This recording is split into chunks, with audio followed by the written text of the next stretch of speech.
It's now time for The Sit Down with Don Tony. The Sit Down, where Don Tony talks one-on-one with his followers. What are you looking at? About the world of pro wrestling, pop culture, and so much more. The Sit Down with Don Tony. And now, your host, Don Tony.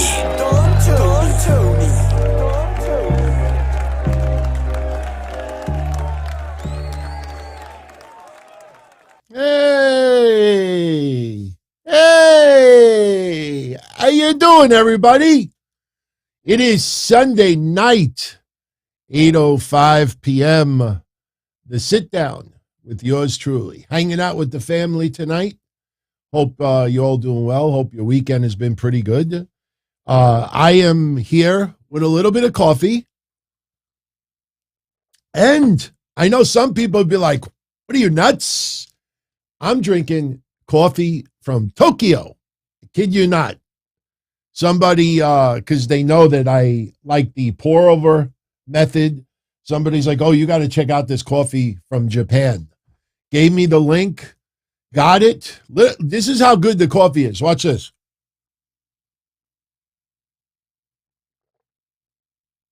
Other than some coffee grinds at the bottom, smooth. I tell you. I'm not kidding. You've never tried Japanese coffee? Now, don't get me wrong. Most Japanese coffee is pulled from Kenya, Ethiopia, Colombia. But, Japan is not known for, much of their own coffee beans. But, man, pretty good. Other than the coffee grinds. Wow,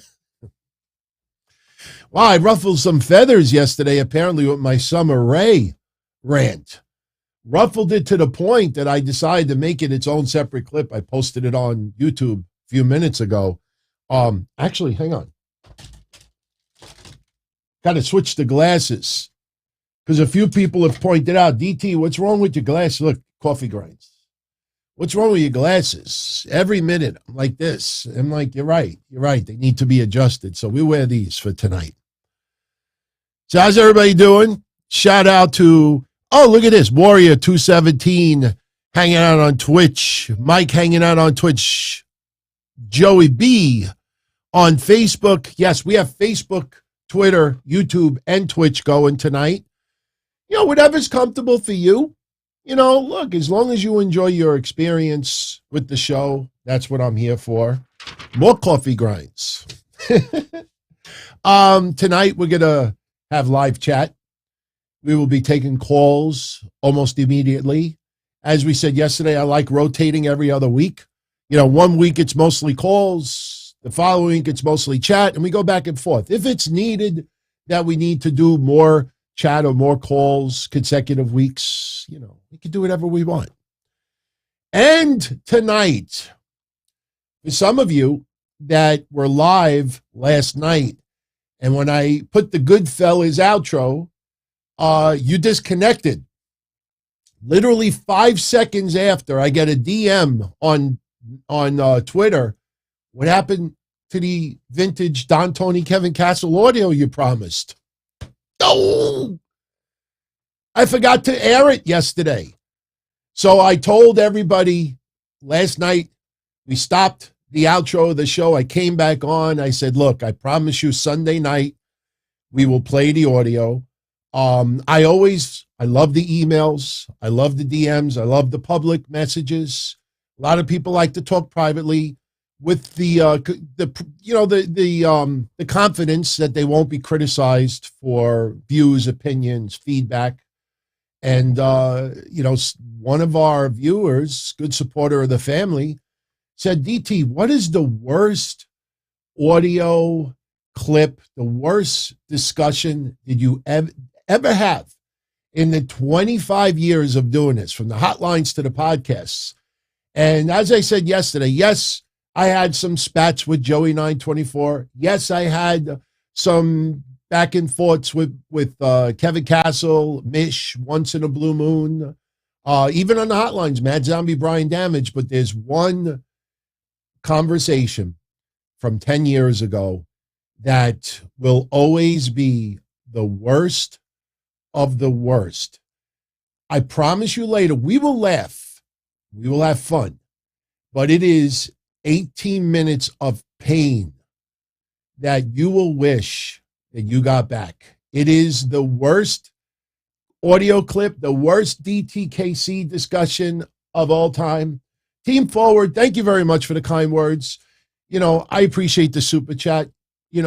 I'm hanging out with the chat room tonight. No one needs to super chat unless they really want to.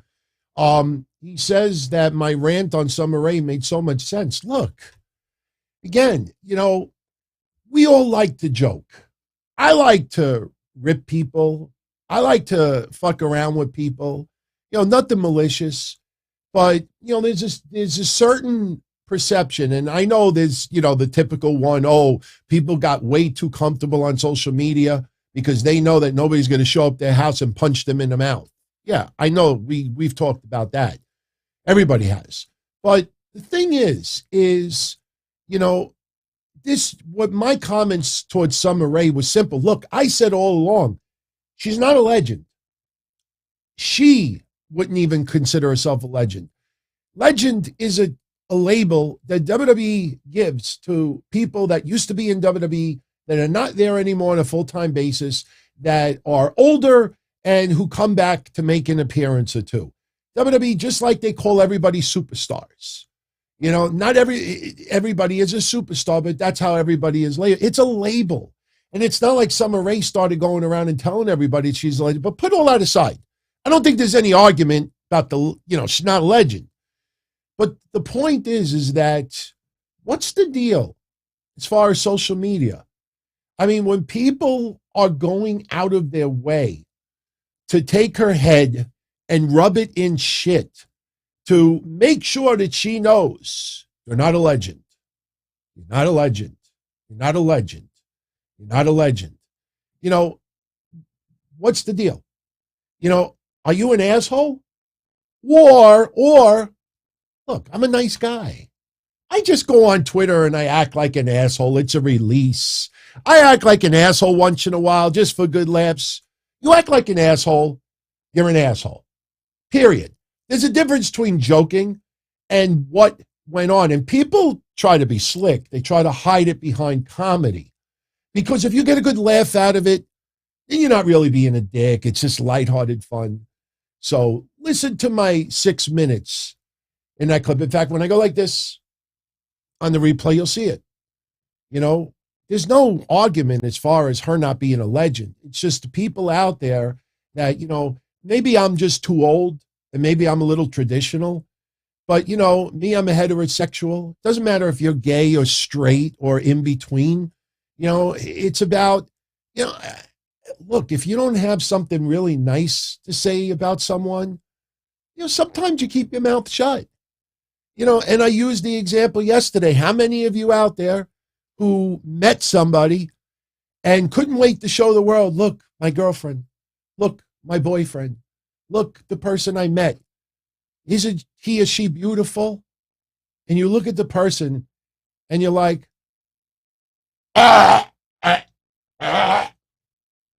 No, what do you do? Because it's a friend. Oh, she's nice. She's nice. I'm happy for you. Sometimes, you take the high road. Not only did people not take the high road with this, they had to hashtag her, at her, make sure that she saw that you're not a legend. You're not a legend. It's just dirtbags. And either you're an asshole or you're a nice person and think it's okay to go on social media and be an asshole. Either way, they're wrong. Just my opinion. Just my opinion. Yeah, she should capitalize on it now. Seriously, she should go on Pro Wrestling Tees, make a legend shirt up, just to trigger people even more. And look, when I made the remark originally, before she ever responded, when I made the remark, take notice of the social status of most of the people doing that. Almost every single one, not everybody, but almost every single one of them does not have a boyfriend, girlfriend, husband, wife. They're single. Because who the fuck wants to date or be involved with someone that gets shits and giggles by putting someone down and shoving their head in it and then tweeting everybody else because you want to get some status out of it? And she started jumping over the middle-aged, bald, single people. You know, I wasn't just doing it to try to throw darts at particular people. You just look at the people that were doing that and just click on their profile. No matter how popular or unpopular they are, you'll see the constant. Because I know me, you know, being involved with someone and being a little respectful. Do I look nice in this dress? Yeah, you look great. What do you want me to say? You look horrendous in it? Oh, I love this dress. How do I look? You look fabulous.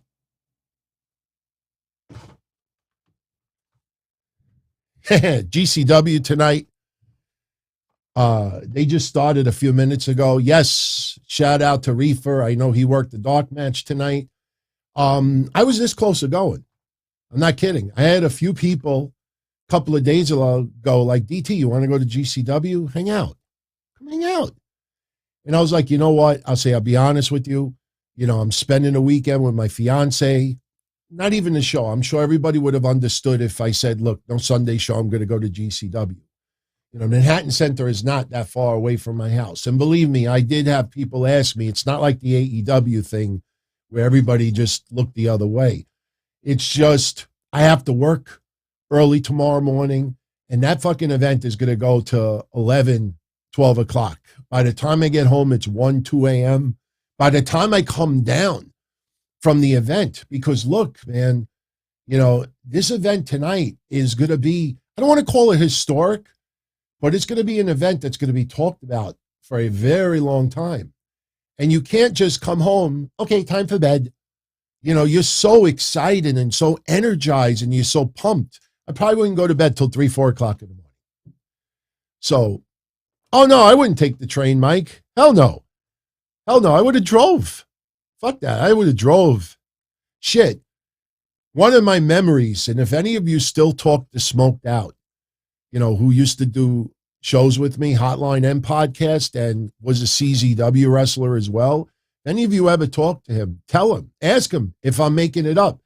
When I worked for the last year with ECW, pushing tickets through my hotline, one of my fondest memories, and like I said, there's look, I don't tell stories after people are dead so they can't turn around and say, DT, you're full of shit.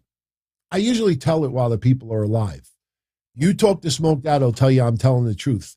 One of my fondest memories was pulling up at the Hammerstein Ballroom in New York City for an ECW pay-per-view, parking right in front of the motherfucker.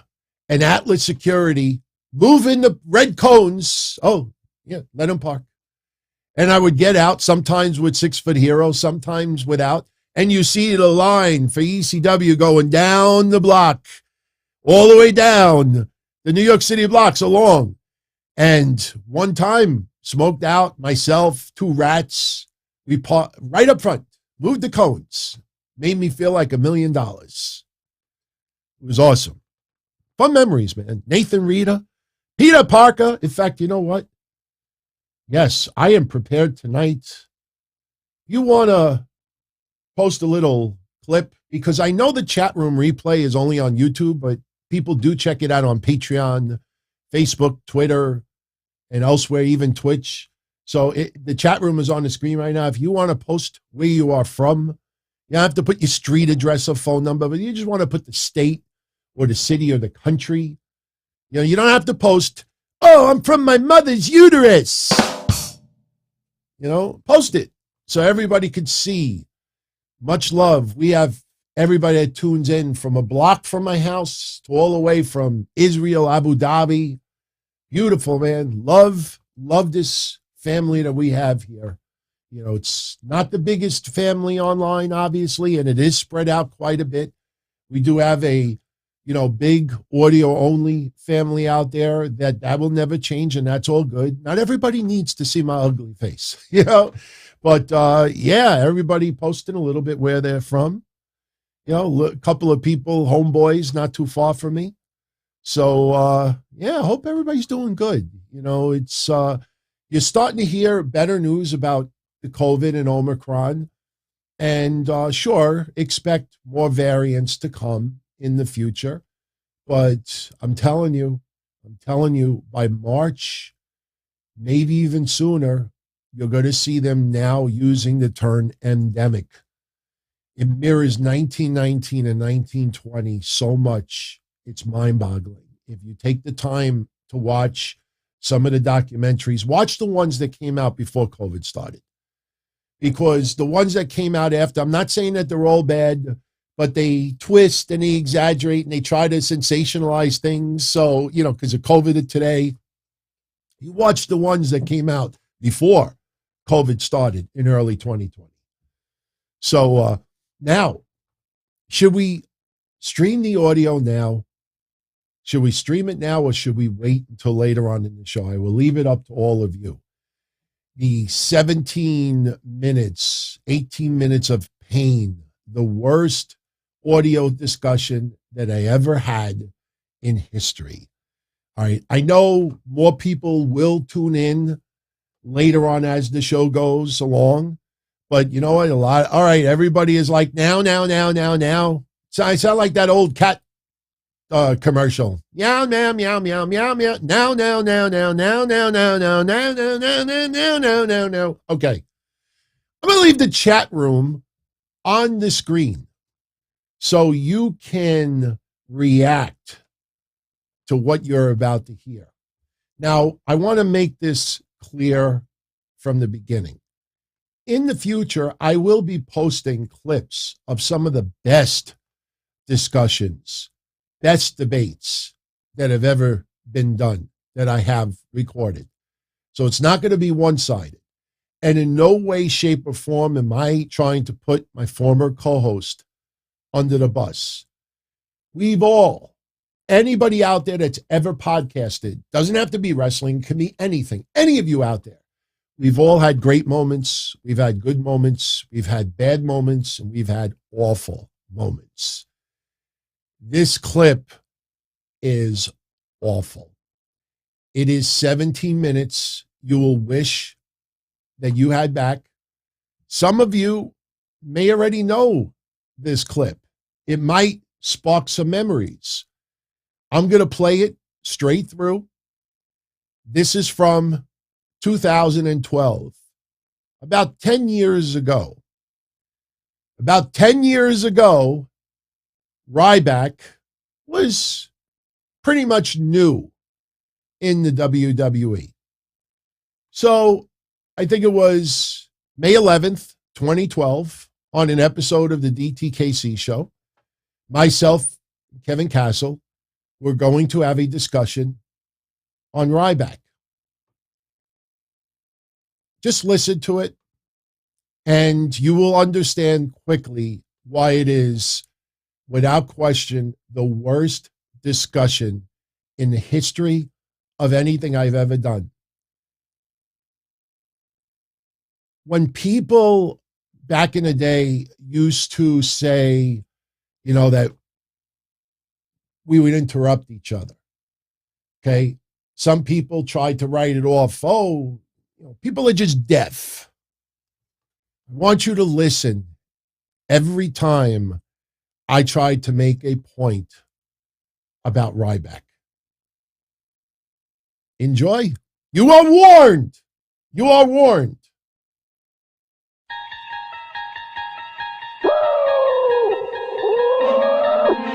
Hulk Hogan, creepy your demo. You have just entered another dimension. Damn! A place where two men explain the unexplainable and change the minds of fans everywhere by the words they speak. TNA! Damn it! A place where great wrestling and angles are praised. The hypocrisy of being a TNA fan must be very difficult. A place where a large green lizard crushes the super nerds into fine dust. Oh! I am Anthony the Promise Thomas, and you're listening to the Tony and Kevin Castle Show. Blah, blah, blah, blah, blah, blah. What did you think about Ryback? You said you wanted to have a little discussion about Ryback today. I first of all, I'm not a big fan of Ryback, but there's no similarities to Goldberg at all. I mean, so the Goldberg chants already are old, and 50% of guys in wrestling and sports in general are bald. 50% have facial hair. The guy is much more built than Goldberg ever was. And 98% of them have slow testicles. and plodding. He's methodical, Ryback. He's not, high impact moves, but not high energy. It's a different style. It's like saying, the powers of pain wrestle like, the Ultimate Warrior. It's a different style of power. It's completely different. It's a different, like I said, Sid and Kevin Nash didn't wrestle the same. I don't know, people just it's so easy for wrestling fans to do these comparisons of everybody to everybody, but it's just like, I don't see the Goldberg thing. It's old already, and the chants are irrelevant in my opinion. Well, I don't think it's not going to derail the push of this guy. They're only going to keep pushing him. I think WWE is behind this guy 100%. Well, so to be honest with you, he's far stronger than Goldberg is. He's much more powerful. So it's a different style. Bald head goatee, that's 50% of the roster. So I don't see. It's Kurt Angle. I don't get it because he's bald. So what? So why don't we just chant Kojak? What's the difference? I don't see any similarities to Goldberg at all. None. None.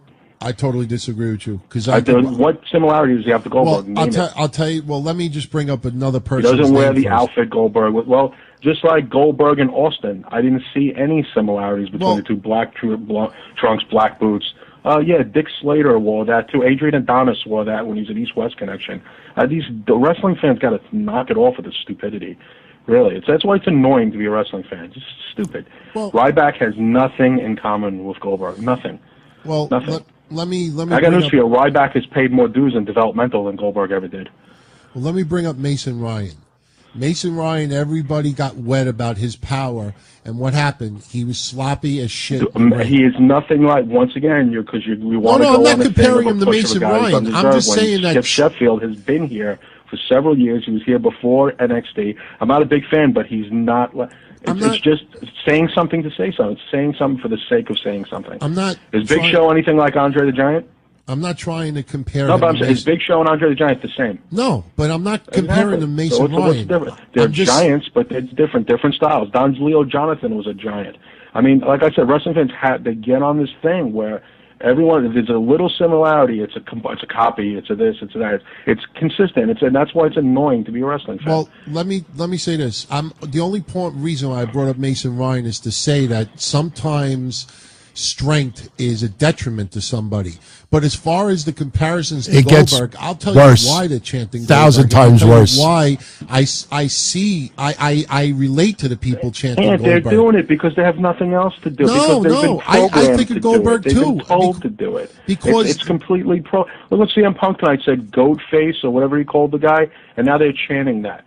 Now if you analyze it and say, it's kind of a dumb put-down, goat face. Am I really going to... Wrestling fans are so stunad that they just repeat back like a parrot about stuff. People still saying what? Yeah, but for what? Austin hasn't been here in years, and it's been irrelevant in years.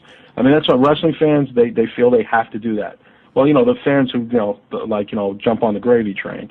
The Albert thing you understand because he is Albert. That is Albert. That's why they're cheering Albert. And Tenzai is going over like a fart in church. That's why they're chanting Albert. Right, saying, listen, go back to being Albert. We're not buying Tenzai. Right. But to compare someone to someone else who's not even here, who didn't even make an impact in WWE, by the way, Goldberg. He was here for 9 months. Is stupid. You know what I mean? Mm-hmm. The guy, just like with the guy who looks like Cena but doesn't wrestle like him at all. Who's that guy in the tag team who has a face like John Cena? Black Darren John Young. Cena? Darren Young. Yeah, he doesn't. He just looks like him. But that's wrestling fans have to get on. Oh, he's a Cena clone. He's a black Cena. Wrestles nothing like him. Talks nothing like him. It's just a consistent thing that wrestling fans have to do. Someone new comes in, they can't give him a chance. They have to compare him to somebody else. That's why they're never going to develop new stars that way. Yeah. But, it's amazing. CM Punk. Thank God there wasn't another straight edge wrestler. Or you have to live that down from somebody else who used the word straight edge, because then you'd have to be someone else said straight edge already. Wrestling fans have to just judge people on individual merits alone. Stop comparing everybody. Everybody's an angle. This guy's Brock Lesnar wannabe. It's wrestling. And how many characters do you think there are? How many times? Just like when you go to a movie, a lot of people say George Clooney's a Paul Newman ripoff. So you know what I mean? It's just like we can go on for days doing that. Big Show's out. We'll want to be Andre the Giant. This one, same shit over and over. You know what I mean? Yeah. Well, this is the reason why I actually relate to the people chanting Goldberg. First of all, because you like to do it just like no. When he first comes out, I mean, he does the same psych job to psych himself up, and then he comes down to the ring. And then what happens is once he gets in the ring, he gets like jobbers. And yes, Goldberg's opponents were much more name value than what he's got now. Of course they were. No, it's a different gimmick. But it's a different gimmick. And Goldberg didn't take on two guys, and Goldberg could never, ever hoist up two guys like that and march around the ring with them.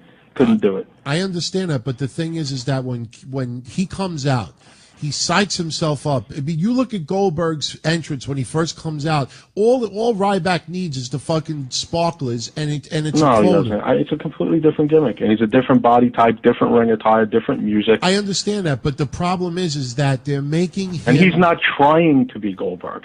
I understand that, but they're making him too dominant with like a couple of power moves. Well, look at the motherfucker. Could he be? How much more dominant can he be? Brodus Clay did power moves too, and we never compared him. Yeah, but Brodus Clay was a big fat guy. This is a guy in shape like you wouldn't believe. I understand. This guy's built like a fucking. I've never seen a guy built like this in years, including Batista.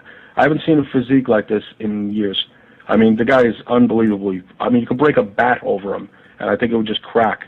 I mean, seriously, the guy's a fucking brick shithouse. I understand. You know, Mason Ryan was a pretty boy. This is a hideous-looking man who's pretty scary-looking, a la like a barbarian or somebody like that. He's not Ultimate Warrior. When you kind of looked at him, he's kind of a pretty boy when you think about it. You know what I mean? And then, you know, this guy, to me, I think if they just package him right, if anything, I think he needs more intense music. I'll be honest with you. And I think he needs a little more intensity in the ring, if anything. He is intense, but it's a different kind of intense. Like, he doesn't have to be like Warrior and run around the ring, even though it would be interesting if he did that. But he'd probably be gassed. He'd be gassed to the gills if he ran. He probably can't do that.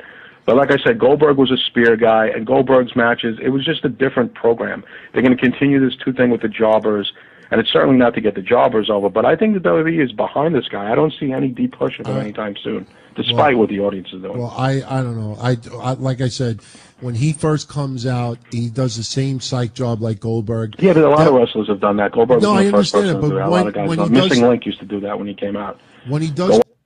Now, you know I'm still trying to make my comment from the beginning, right? Let's continue. Watch World Class tapes when Missing Link would come out and pull his head and bang it into the side of a wall. Is that same? Is that intensity? No, I know that. I mean, but when he like does... I said, I mean, you know, look, the Road Warriors used to psych themselves, smack each other in the chest during interviews. You know, I mean, it's the same thing. I mean, it's just a different form of something that's been done, but that's wrestling. You know what I mean? It's just that's wrestling. How many more new ideas are there? But you know? when after it's a different take on something, and I just don't see the Goldberg comparison. Well, after Ryback does a power move, what does he do? He does. It's like he looks at the crowd, psychs himself up, and he does like that finish him thing. And it just, if you look at Goldberg's matches and you look at Ryback's matches, it dictates the same way. Yes, the moves are a little bit different. Yes, the opponents are a little bit different. They're very different. Yeah, no, I know that, but I'm just saying, like, you got the... Guy psychs himself up before he comes out like Goldberg, goes in the ring, doesn't... Do you know we still have... This is only halfway through. It gets much worse than this. Say anything, doesn't really show too much as far as mannerisms, does a couple of power moves, looks to the crowd, psychs himself up, then he's like, finish him, and then he does a finishing move similar to Goldberg's, right. You know, similar to the jackhammer, then he wins, and that's the end of it. And not only that, look at the length of the matches. If Ryback's to get the character over, that's the same thing. No, I know that, but again, I go back to Brodus. So Scott Steiner wasn't copying Superstar Billy Graham? No, I know that, but I'm just saying, we look at Brodus Clay. Brodus Clay was having quick squash. Brodus Clay is so much better off as the big, lovable dance with the kids in the ring. Yeah, I agree. The smartest thing they've ever done was him not being the one-man gang, instead turning him into the Godfather. It was much smarter to do that. He'll sell a lot more merch, and now even the girls are getting over in the back, the black girls. So, I mean, they went the right way with that character. Yeah, Brodus Clay. And like him to be a big, fat monster, one-man gang and Typhoon had a great career. As that. Until they turned goofy, no one even knew who they were. And like Iffy in It's the a chat pain. room. I'm telling you, Ryback, I think he's going to be champion. Yeah, but like I think he's going to Iffy, be champion. I think he's going to come out. I think he's going to continue to come out, demolish people. He's going to get a big win over somebody in the next few weeks, and then I think he's going to come out on a pay-per-view and get the belt. And I wouldn't be shocked. WWE will do something like that and I'd like to see him do that just to fuck with the fans. well, Eventually, he will get over. You put somebody out there week after week after week, he will get over. well, It's like- not Mason Ryan. Mason Ryan has no chance of getting over. Mason Ryan, he looks like a gay stripper. I just- Ryback looks like a badass. He's believable. Mason Ryan's not believable. That's the I don't difference. see Ryback. Put it this way: until Ryback I fights, say he's getting the belt next week, but if he gets on a tear and he comes out and he saves people, I think their best bet is to make him a gray area guy right now. Don't make him, if it gets too kind of convoluted, so to speak, make him go in and save CM Punk or something, and then get the fans on his side. Yeah, they have but Mason I think Ryan. because to make him a complete heel is probably not smart, because the fans will continue to do the stupid Goldberg chants. If he's a babyface, they won't do that. However, this guy looks like a mean son of a bitch. You can't make him a babyface. That would be out of desperation if they make him save You don't CM think Punk or Ryback's a something. babyface? What's that? You don't think Ryback's a babyface? No, he's a gray area right now. He's not a babyface. He's a gray area right now. He's a complete gray area guy. He's a heel. He's a tweener. He's not a babyface. Well, absolutely not. Like someone in the chat room said before, Ryback says, "Feed me more," and Goldberg used to say, "Who's next?" I mean, What? Scott Steiner is repeating what Jesse Ventura used to say in his promos. Jesse Ventura wore the same thing on his head in 1979. Hulk Hogan cut same promos. Dusty Rhodes and superstar Billy Graham both give the same jive talk that fucking Jimmy Valiant does. Go look at the promos between the three, and they say the same thing. Well, it's the same thing. So, I mean, we could do this all day. Let's do it 2 hours of this. All I'll say is this, to finish How's this the Pain up. look like the Road Warriors? Exactly. Warlord looked just like Hawk. How did he have a career? Well, my God, how did that happen? How did the Powers of Pain have any success? Let me put it like this. Demolition is a ripoff of the Road Warriors. We could do this all night. Let's do it all night. Until Ryback faces people more relevant. They're doing this to him on purpose, though. They're doing this to make this silly thing with these dopey journeyman wrestlers to come out and cut these stupid promos, have Jerry Lawler goof on them. This is the gimmick, man. This is the gimmick. But how could anybody say that they could see a champion in this guy where he's beating 130-pound guys? Because that's the gimmick they're giving him right now. Because if he was beating established superstars, it would be too similar to Goldberg. They're trying to differentiate between the two. I see it. I don't know why you don't. I could totally see what they're doing. But all I'm saying Stevie Wonder can see it. All I'm saying is that until I see Ryback, put it this way. Let me say it like this. I'm not even a fan, but I'm totally defending the fact that wrestling fans just have to have a comparison. God forbid someone from the Olympics this year gets into wrestling next year. We'll chant Angle, even though he won't be anything like Angle. Let me say it like this. All right, when Goldberg was first on his streak, the first thing that I thought to myself was, Steve Austin. No, I didn't think Steve. Why Austin. not? That's what everyone else was saying. Black trunks, black boots, bald head, goatee. White man. Why not? Why is he not the same? The first thing I said to myself was that I'm curious to see if this guy could go more than 3 minutes in a match. And I remember he took on, I think, Raven. And he actually went, I think, 6 or 7 minutes. Could have even been a little bit more. And I was very impressed with that. The reason why I bring that up is that until I see Ryback have a match against someone that's relevant, I don't mean Zack Ryder, Kurt Hawkins. I'm talking about somebody that he could stand toe-to-toe. But they're going to decide that. It's not him. You're making until he proves something. He's doing what they're telling him to do. I'm not saying that. What I'm saying is that when WWE puts him in the ring against someone that's relevant, somebody like a Tenzai or somebody like a Mark Henry. He's relevant? Well, it's not a Kurt Hawkins. Look, they feed Kurt Hawkins to fucking... they'll feed him to Vader. They'll feed him to Sin Cara. They'll feed him to Brodus Clay. You're going to see Ryback beat somebody of substance. It's going to happen. You're going to see it. Until Who it's going to be, I don't know. Until I see him... It could be who's got a belt right now who's not a babyface. Well, who's got a belt that he could just demolish? Who's U.S. and Intercontinental champion? Christian. Isn't it sad we barely know? Well, let me just. Shame on me. I don't even know. Let me just. All I was finishing up was saying is that right now all his matches are one-sided. I want to see him have bigger competition, and then I'll judge him. Because Mason Ryan, right, I'm telling you, I hope I hope that he can stand toe to toe with bigger opponents. I think he can. Look at the man. You don't think he can? Well, look at what happened to Mason Ryan. But you can't compare. But he's nothing like that because he's built. He's like Mason Ryan. No, I'm not comparing him to Mason Ryan. Does that make him Baryshnikov? I mean, I don't look at Vladimir Kozlov. I don't understand. I really don't. I don't get it. Kurt Angle is a Brad Rangers ripoff because Brad Rangers was in the Olympics and he did the same moves Kurt Angle did. I don't get this conversation. Look at Vladimir Kozlov. Vladimir Kozlov in the beginning was destroying everybody. Once again, a different wrestler. What does that have to do with I'm not comparing all of them. I'm just bringing up people that in the beginning they were beating the shit out of people, and then when they went toe-to-toe with relevant guys, they couldn't. Remember Vladimir Kozlov in the Elimination Chamber? He had no ring presence whatsoever. I see a superstar in Ryback. I didn't see anything in Kozlov. Right now, I don't see it. I didn't see anything in Bully Bushik. I didn't see anything in Tony Helm. I didn't see anything in all the guys who went on to do nothing. Brockus. I didn't see anything in any of those guys, but I see something in Ryback, and we'll see who's right in 3 months. Well, look, I hope that he does turn it around. I mean, so far there's going to turn around. He's going there. I'm telling you. I hope so. It's a WWE. If the WWE screws this up, they screw it up. He's not injured yet, like another Alberto Del Rio, who's out again for another 9 months. Look, he's not injured yet. He's holding up. If he gets injured, that's his bad, and he'll get released. But if he stays in shape and he really keeps he's putting these guys through the mat. I'm surprised no one really got hurt yet from this guy. He's really stiff. Yeah, I know. So he's definitely doing the gimmick correctly. Yeah. I mean, I haven't seen guys this stiff since Bruiser Brody. Yep. But it depends on, like I said, where WWE, the writers go with this. Only they can screw this up. So far, he hasn't screwed up because he hasn't dropped anybody and he hasn't fucked up. And dude, let's face it, you have to admit too, kept picking up those two guys like that on live television, the fuck up chances are tremendous. I agree.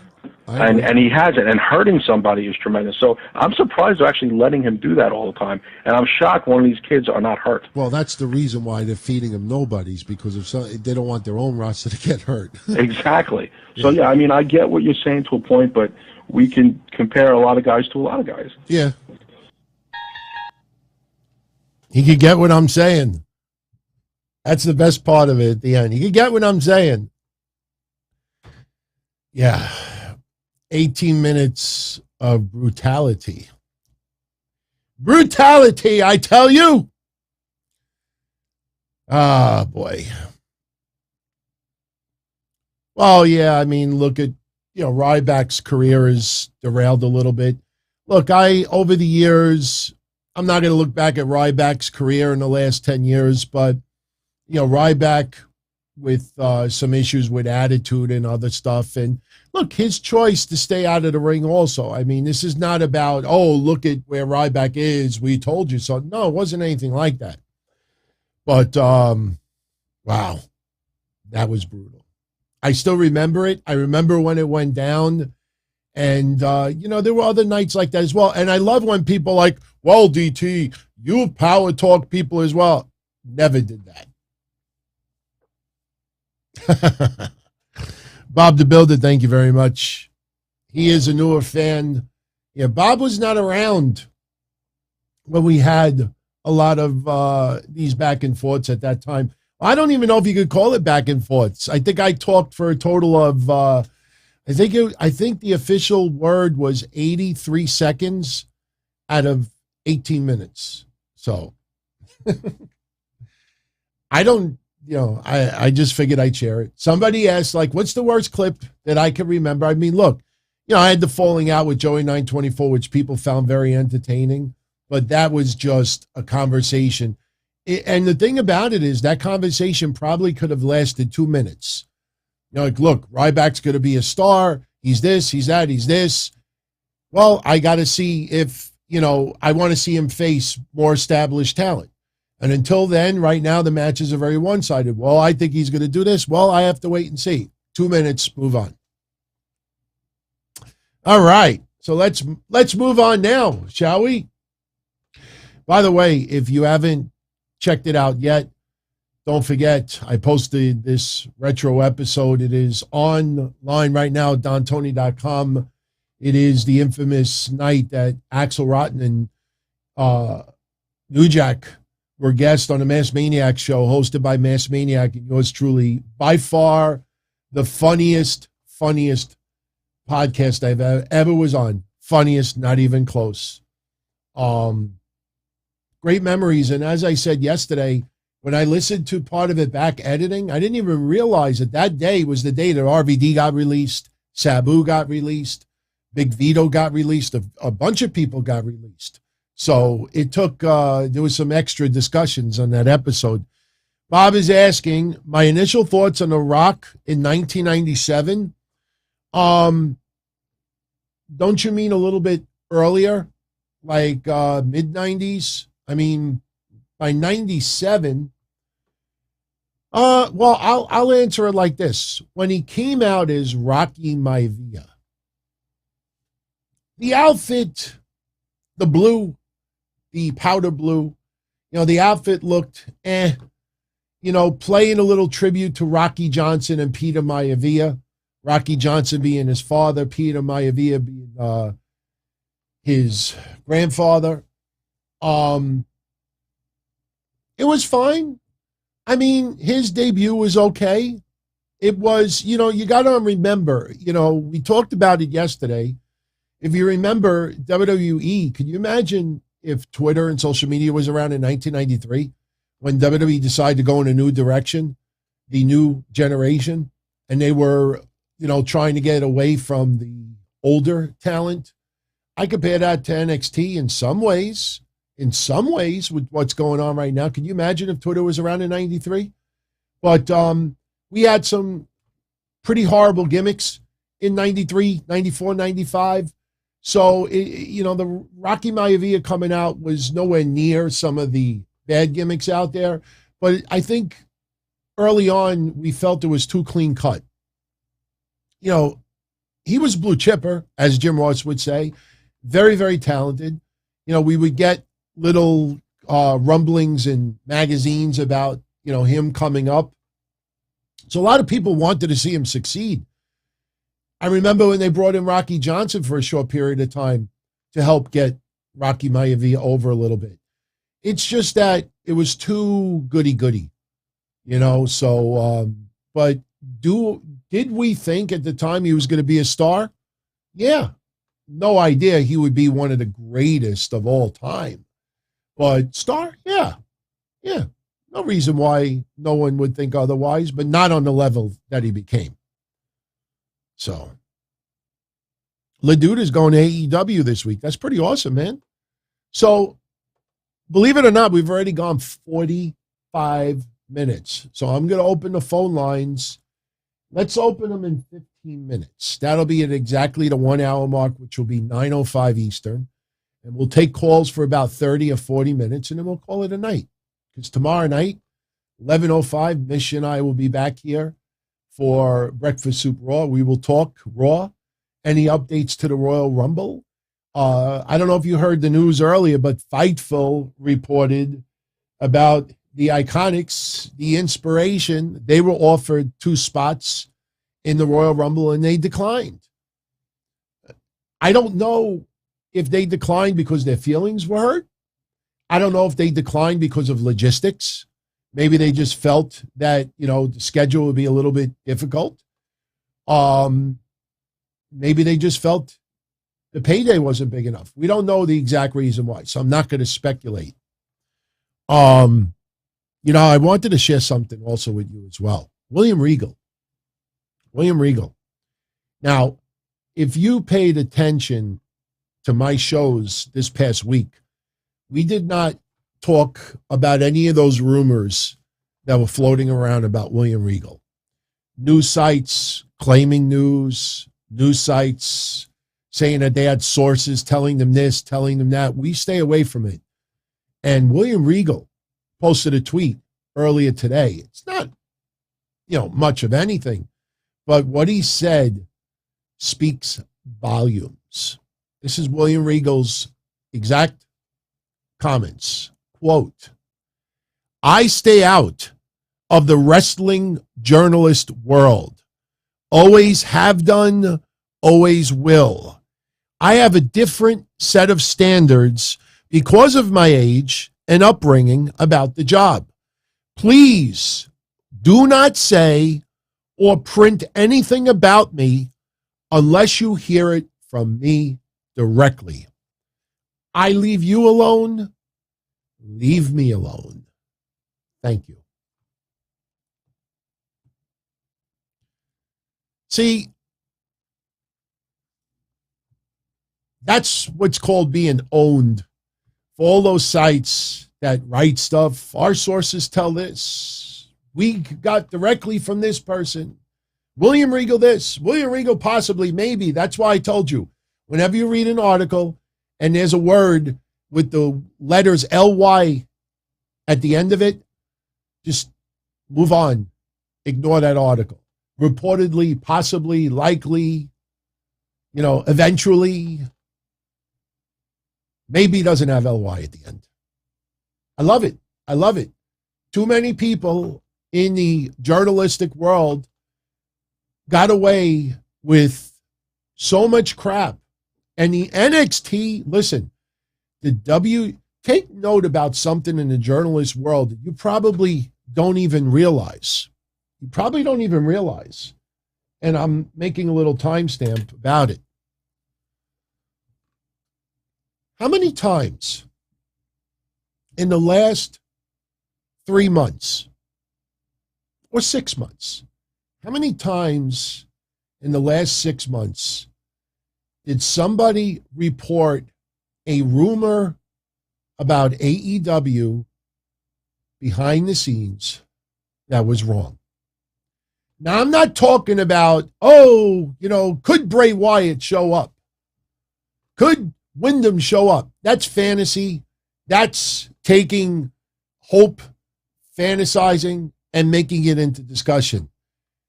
Nobody said Wyndham will likely make his debut at AEW tonight. How many times in the last 6 months have you seen these journalists make claims or news about AEW behind the scenes and ended up being wrong? It's almost never. You know why? Because they know Tony Khan will publicly rip them a new asshole for spreading misinformation. When it comes to WWE and Triple H and NXT 2.0, they know there is nobody in that company that is going to go on social media and say, liar. Not true. They don't do it. They never do it. So you could go out there and report the wildest stuff. Vince, Triple H, people in management, they're never going to acknowledge you. You could write the most bullshit of the bullshit, and they never challenge you. Tony Khan would challenge them, so they don't dare write this dopey stuff. William Regal comes from that same WWE old school mold. Don't start spreading rumors. You claim this, source this, bullshit. Unless you hear it from me, shut up. Don't talk about me.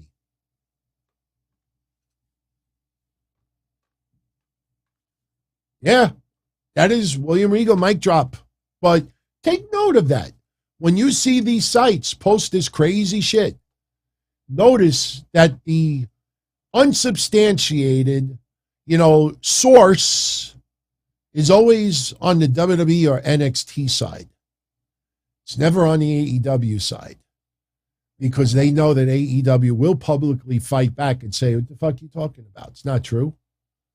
They wouldn't dare do that, especially because they want the proverbial hand job. Always take note of that. Mike, Triple H is still recovering from fucking major heart issues. Do people understand that just because you don't know exactly what happened to his heart doesn't diminish it? Well, we really don't know what happened to his heart. So, he looked good in the suit, so he's got to be good to go. He's got to be okay. Did you pay attention to what Raquel Gonzalez and others said, we can't wait to have Triple H back, but right now, he is still on the mend. Does anybody pay attention to anybody that goes on record and says that? Just because we don't know exactly what they did to his heart doesn't mean they didn't do anything to his heart. My father had triple bypass almost 1 year to today, and my father still has the effects from it. He goes to a Home Depot. If he walks too many aisles, he starts getting lightheaded. He's got to sit down. He almost feels like he's got to pass out. My father's in incredible shape, not Triple H shape. So don't just because you don't know what's going on with Triple H that you think you assume that he's back to 100%, doing what he's doing. Nah. Don't fall into that trap.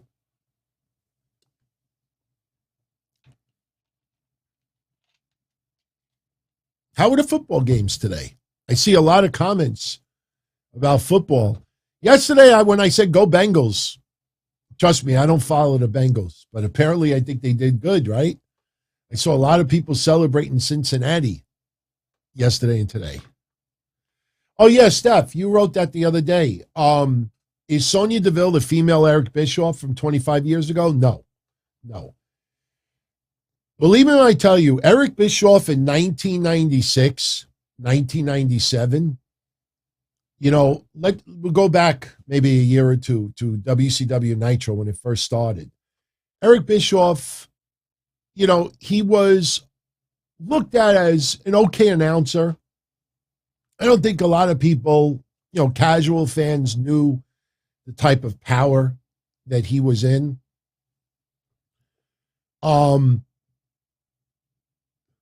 Eric Bischoff, when they started the NWO, obviously they incorporated him into the storyline. Then we understood the kind of power that Eric Bischoff did have.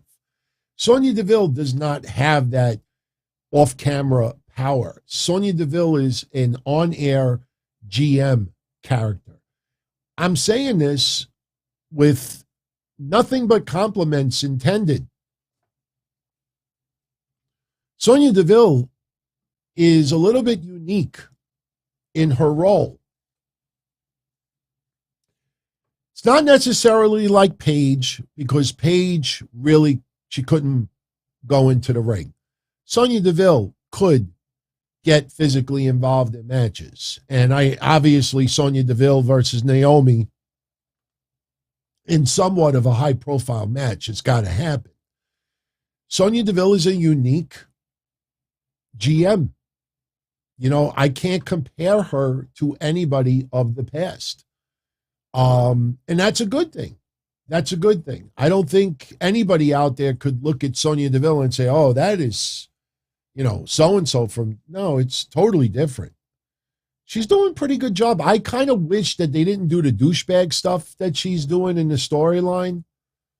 You might remember about a year ago, before last year's draft, that I said that I think Sonya DeVille and Adam Pearce should have a falling out and make it where Adam Pearce represents SmackDown and Sonya DeVille represents Raw, or vice versa.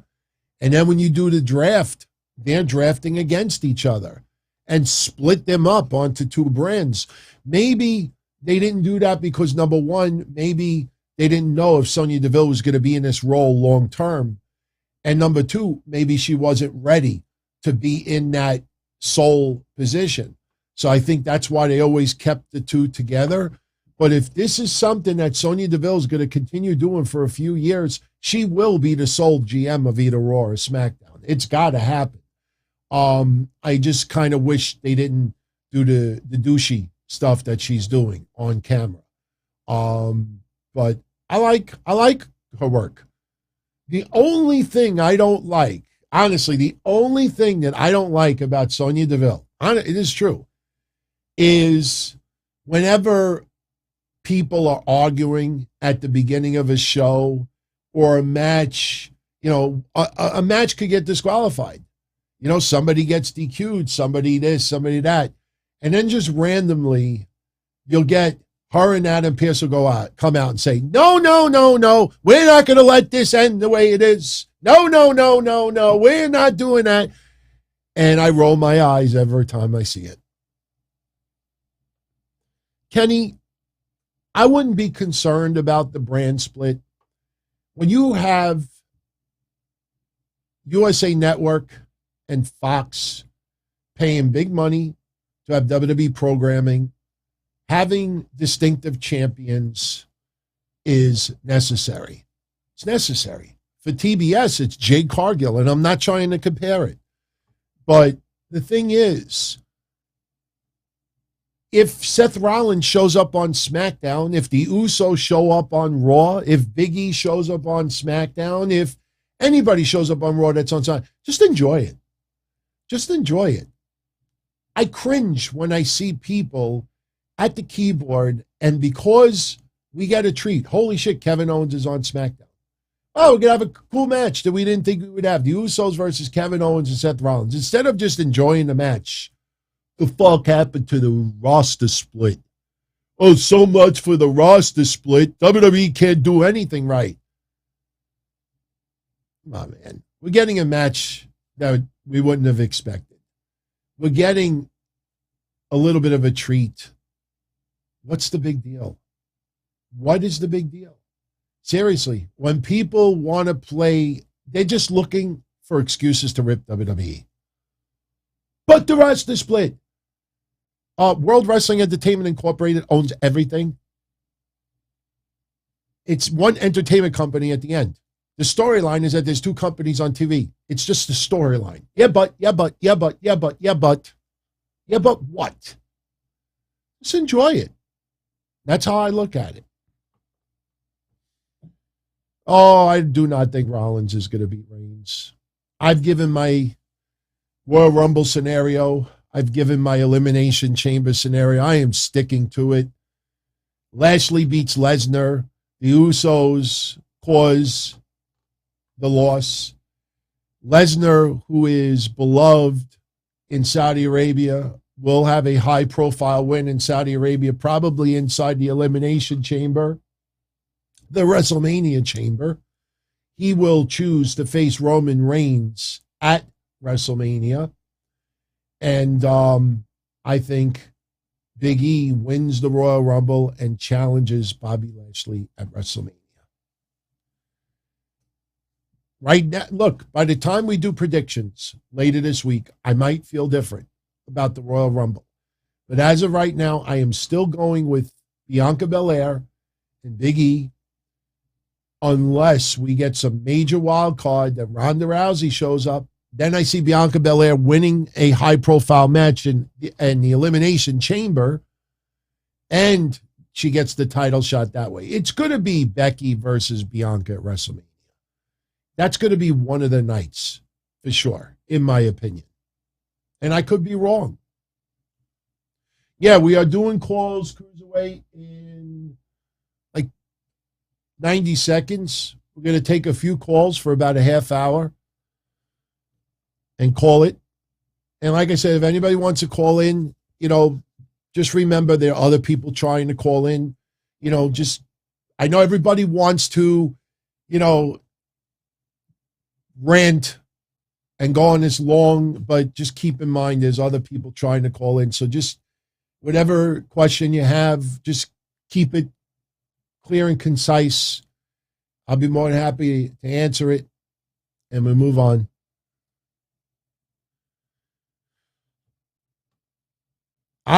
You know what, Chris? I think right now my gut feeling is that Roman Reigns will lose his title at WrestleMania. I think Roman Reigns could use a little time off. I know the schedule is not what it was pre-COVID, but I still think Roman Reigns could use a little time off. And I think the storyline, the head of the table, the only other person that I think could represent SmackDown in an absence of Roman Reigns is Brock Lesnar. So I think Brock Lesnar, as of right now, I may change my mind, but as of right now, Brock Lesnar beats Roman Reigns at WrestleMania. Roman Reigns takes a little bit of sabbatical immediately after. And, who knows how many weeks he'll be off. Could be 2-3 weeks, could be longer. But as of right now, that's my thoughts. I like that. Austin Theory coming out to a variation of Vince McMahon. I like that. There's an awesome selfie that Austin Theory took today. I retweeted it. There were 2 fans. Now, Austin Theory is a heel, but there were 2 fans that made a sign. We drove 5,000 miles to get a selfie with Austin Theory, or they traveled 5,000 miles. Now, how do you know if that's really true? For all we know, they could have lived 15 minutes away. But Austin Theory stopped and took a selfie with them, and I thought that was pretty freaking cool. Drew McIntyre's status is unknown still, but there's reports going around that they gave him this time off now so he would be good in time for WrestleMania. My fear, which we talked about a couple of weeks ago, my fear is that Drew ends up taking on Corbin or Moss, or maybe even a handicap match at WrestleMania. And I know some people will feel like, wow, what a step down for Drew McIntyre. Well, you know what? Look at the last 2 years. They gave a lot to Drew McIntyre. Having a WrestleMania where you don't do as much is not the end of the world. So, yeah, for those tuning in later, you escaped the brutality. This is my brutality, to quote Rhea. That's 17 minutes of the worst wrestling conversation I ever did on my Hotlines or podcast. People tuned in earlier. There'll be a timestamp if you're tuning in late. So anyway, let's get ready to take calls, and we will call it. Time flies when you're having fun, and we've gone an hour. So let me do some logistics over here. And, a lot of people were complimenting me for my traffic light. Let me show it to you. Somebody made this for me for real. Somebody made it for me. Look, it looks very realistic. You could actually move the lights. So it's pretty cool. So, yeah, I always look. I'll tell you the truth. I'll tell you something very, very quick. It looks all right.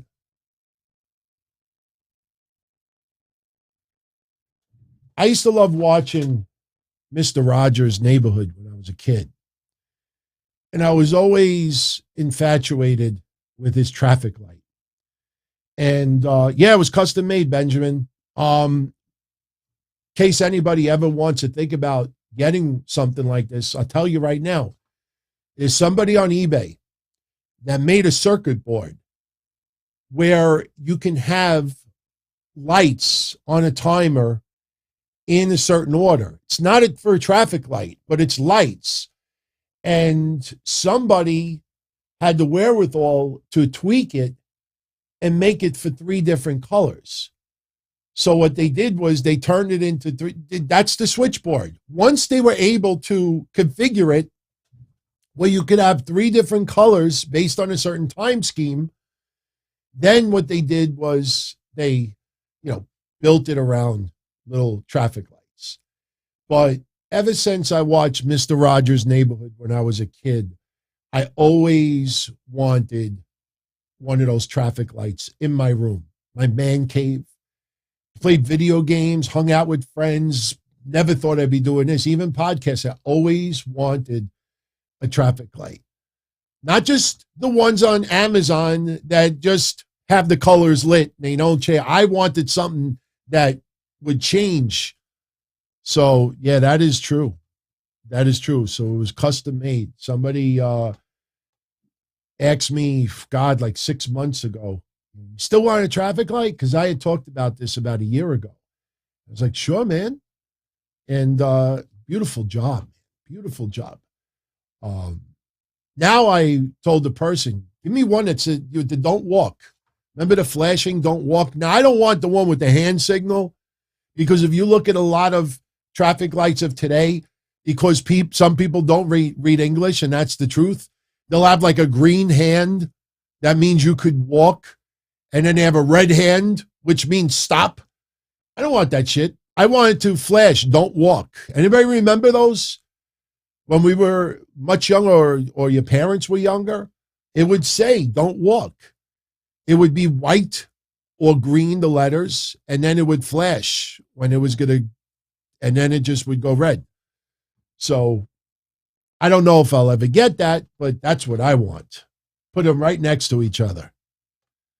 So, all right. So let's take some calls. For those that are basically chilling, not really looking at the video screen, it is 833-366-8686 or 225-366-8669. I will take this off Do Not Disturb. We will take calls for about a half hour or so, and we will jet out of here for tonight. We are good to go. Hey, your Honor, who's this? Can I take your order? I'm just kidding. My name is it's Alex. It's Alex. Hey, Alex, what's going on? I'm good. I'm just joking around right now. Okay. Yeah. How you doing?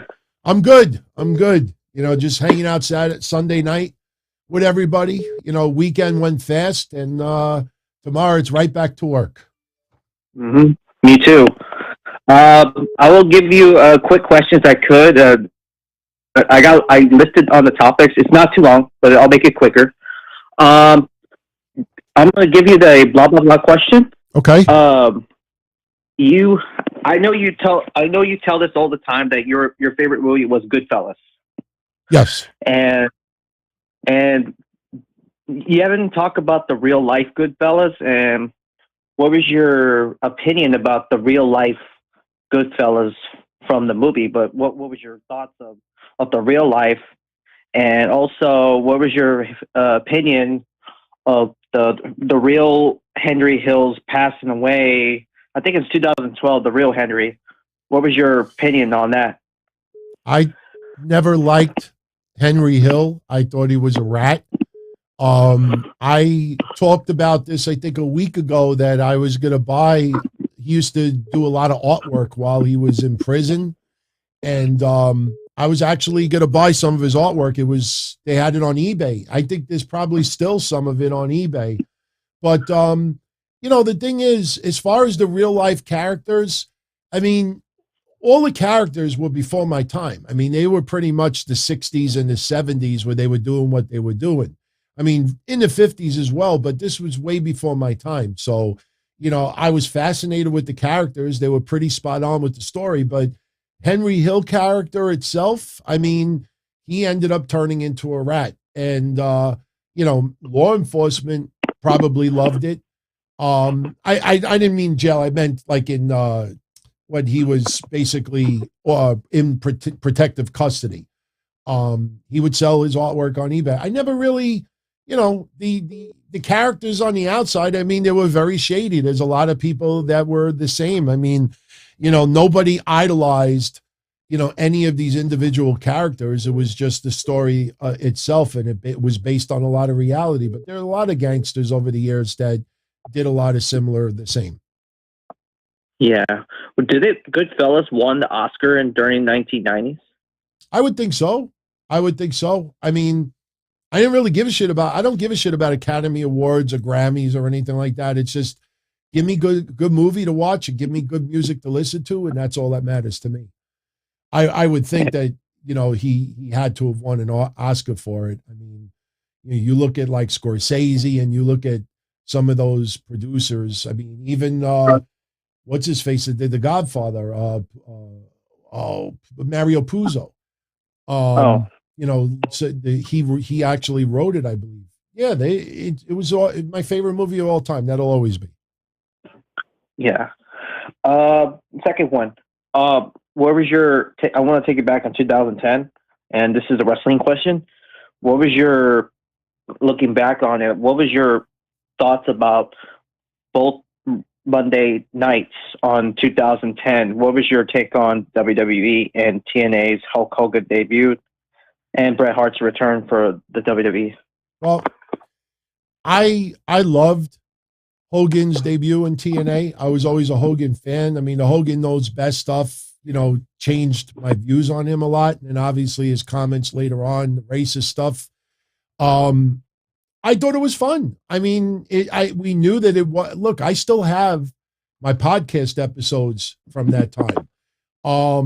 Didn't Shawn Michaels also retire around that period too? So I think, it was fun to see him on Monday night. I thought it was suicide for TNA because they got this false sense of security that they were on so much momentum that they can go head to head with WWE, and they realized quickly that was a major mistake. And I give TNA credit for getting off Monday night as quick as they did.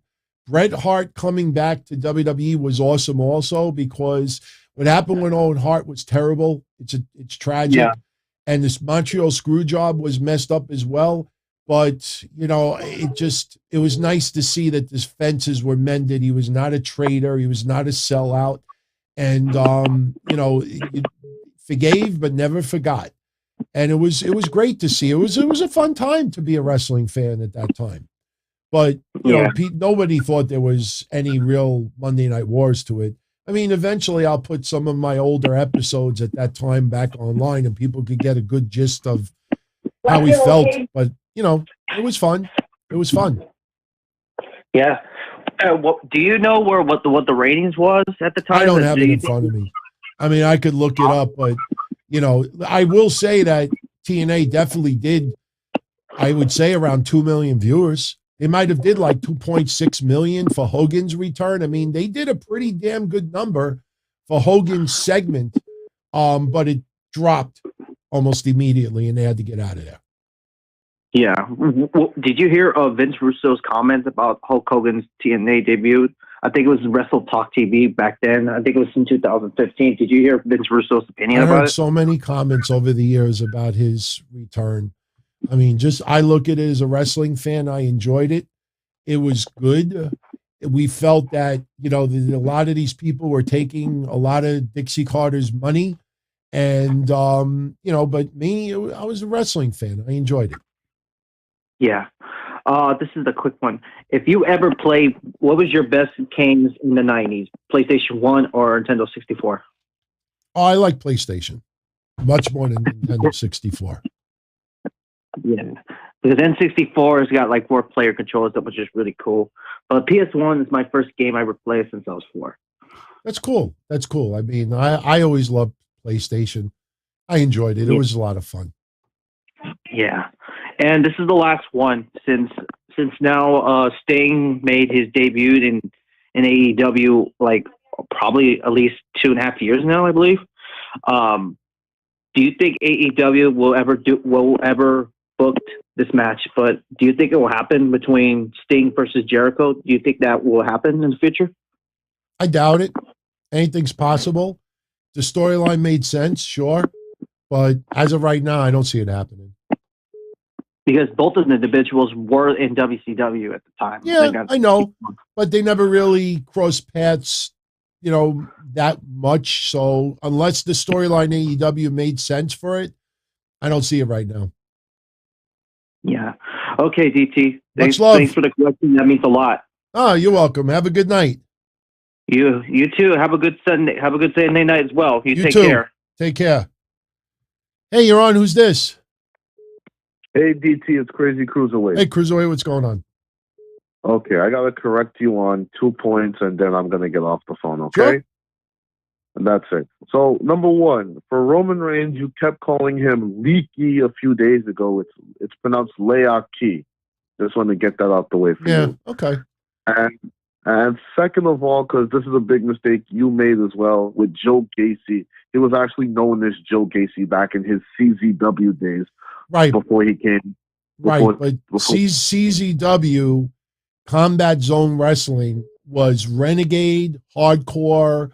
When I talked last week on Julian's podcast about Zandig with meat hooks, they were intended to be ultra violent, and that would fly in CZW. Right. The fact that WWE is using the name, when you look at it in WWE and everybody starts Googling, nobody ever really Googled names behind CZW. But when it comes to WWE and you look at it and you see how the character is, and you see that he's with Harlan, and Harlan is this psychopath, and Gacy is this very, very intelligent, maniacal, evil person, and you just can't help but to think that somebody, look, if Joe Gacy came into WWE and his character, remember everybody was saying, oh, he's going to be another Kevin Owens. He's nothing like Kevin Owens. But in WWE, when they circled him with Harlan and he's cutting the promos that he is, you look at, the maniacal, criminals, the legendary, the infamous ones, and, some of them are the most intelligent because they manipulate, they fool people, and that's why I said it the way I did. Oh, okay. I just don't want to make you. I just didn't know how you were saying it. Is all my apologies on that. Oh, it's so but good. just just like like you hear somebody, like if you have a listener who's been following this guy for a long time, and you say that, you should know. Yeah, sure. I think you know what I'm saying. Yeah, but anyway, thanks for the call, DT. Enjoy the rest of your night, man. All right, you too. All the best. All right. Nah, he makes valid point, man. CZW, though, is not something that, people would widespread Google and check names and see this. I mean, look at XPW. Pogo the Clown. I mean, I became friendly with Pogo the Clown. I thought he was a cool dude. I still think he was cool. I haven't talked to him in ages, but, he was, from what I remember, the talks I had with him, he was a long-distance truck driver. Did anybody out there ever Google the history of the name Pogo the Clown? Look it up. And when you see it, you're going to be like, holy shit. XPW got away with using Pogo the Clown. Nobody bothered because of what XPW was. Just like CZW. Nobody bothers to check that. But when it comes to WWE, and they're still going with that, it goes under a microscope. And everybody looks that up. Hey, you're on. Who's this? Oh, we lost him. I know a lot of people are trying to call in. Hey, you're on. Who's this? Oh, we lost him. Hey, you're on. Who's this? Hey, DT, it's Steven. Hey, Steven, what's going on? Hey, not much. I'm going to try to be fast. I just have just one of those quick things with AEW. Sure. First thing I wanted to ask you, it's been talked about for like a while, is the Briscoe brothers. They've been kind of having like a back and forth with FTR, and everybody keeps speculating that those guys are going to come into AEW. Do you think that they actually are going to come into AEW, or is it's just more like noise than them actually like going to be showing up on like AEW Dynamite or anything like that? I think they will show up in AEW. I don't know what kind of contract they'll get, but Tony Khan, look, everybody expected Kenta. Everybody expected some other Japanese talent to show up, and they haven't. I mean, if you look at the whole, best friends thing, and they started using the Japanese references, people were, for about 5 weeks straight, were fantasizing like, oh, who's going to come in from Japan? And it never happened. With the Briscoes, Tony Khan doesn't have these crazy... Look, people are still surprised that Leo Rush signed such a short deal that he did. That's because people kept ignoring about what AEW contracts were all about. So now they're starting to realize it. So if the Briscoes sign a small short-term deal with AEW just to get 1-2 Santana and Ortiz versus them, FTR versus them, and maybe Young Bucks versus them for a match, and then if it really just lights it up on AEW, then they could extend the deal. But Tony Khan, they're TV 14. I stressed this for a year and a half. Nobody ever talks about it when they talk about demos. AEW is TV 14, WWE is TV PG. So the Briscoe showing up in AEW would be perfect for Tony Khan. So yeah, I do see it happening. It's just how many weeks are they going to keep teasing it and milking it before finally doing it? Yeah, that's what I'm wondering too, because that's exactly what they've been doing. They kept teasing and then I'm just waiting to see like when FTR is like coming out to the ring, coming out there, and they're actually going to have those guys coming out, because Briscoes have actually been pretty good. I mean, I've been watching them when the whole time that they've been Ring of Honor, and I actually like that Jay Briscoe because he's actually a pretty good promo. Yeah, but I can just imagine the type of stuff that he could do, in the tag team division. So I definitely would like to see those guys do something together. Yeah, they'll do something. I think they will. I don't think WWE, with all due respect, I don't think WWE has interest in the Briscoes. It's just, when is it actually going to happen? So we'll see. Yeah, and your point too with WWE, if they actually did go to WWE, the shelf life of tag teams in WWE doesn't really last that long anyway. Yeah, I don't see. They usually have those guys tag teams, and they usually try splitting teams up and stuff like that. So I would just rather have them be in AEW just for the fact that the tag team division seems like they actually use the tag division a lot more. Yeah.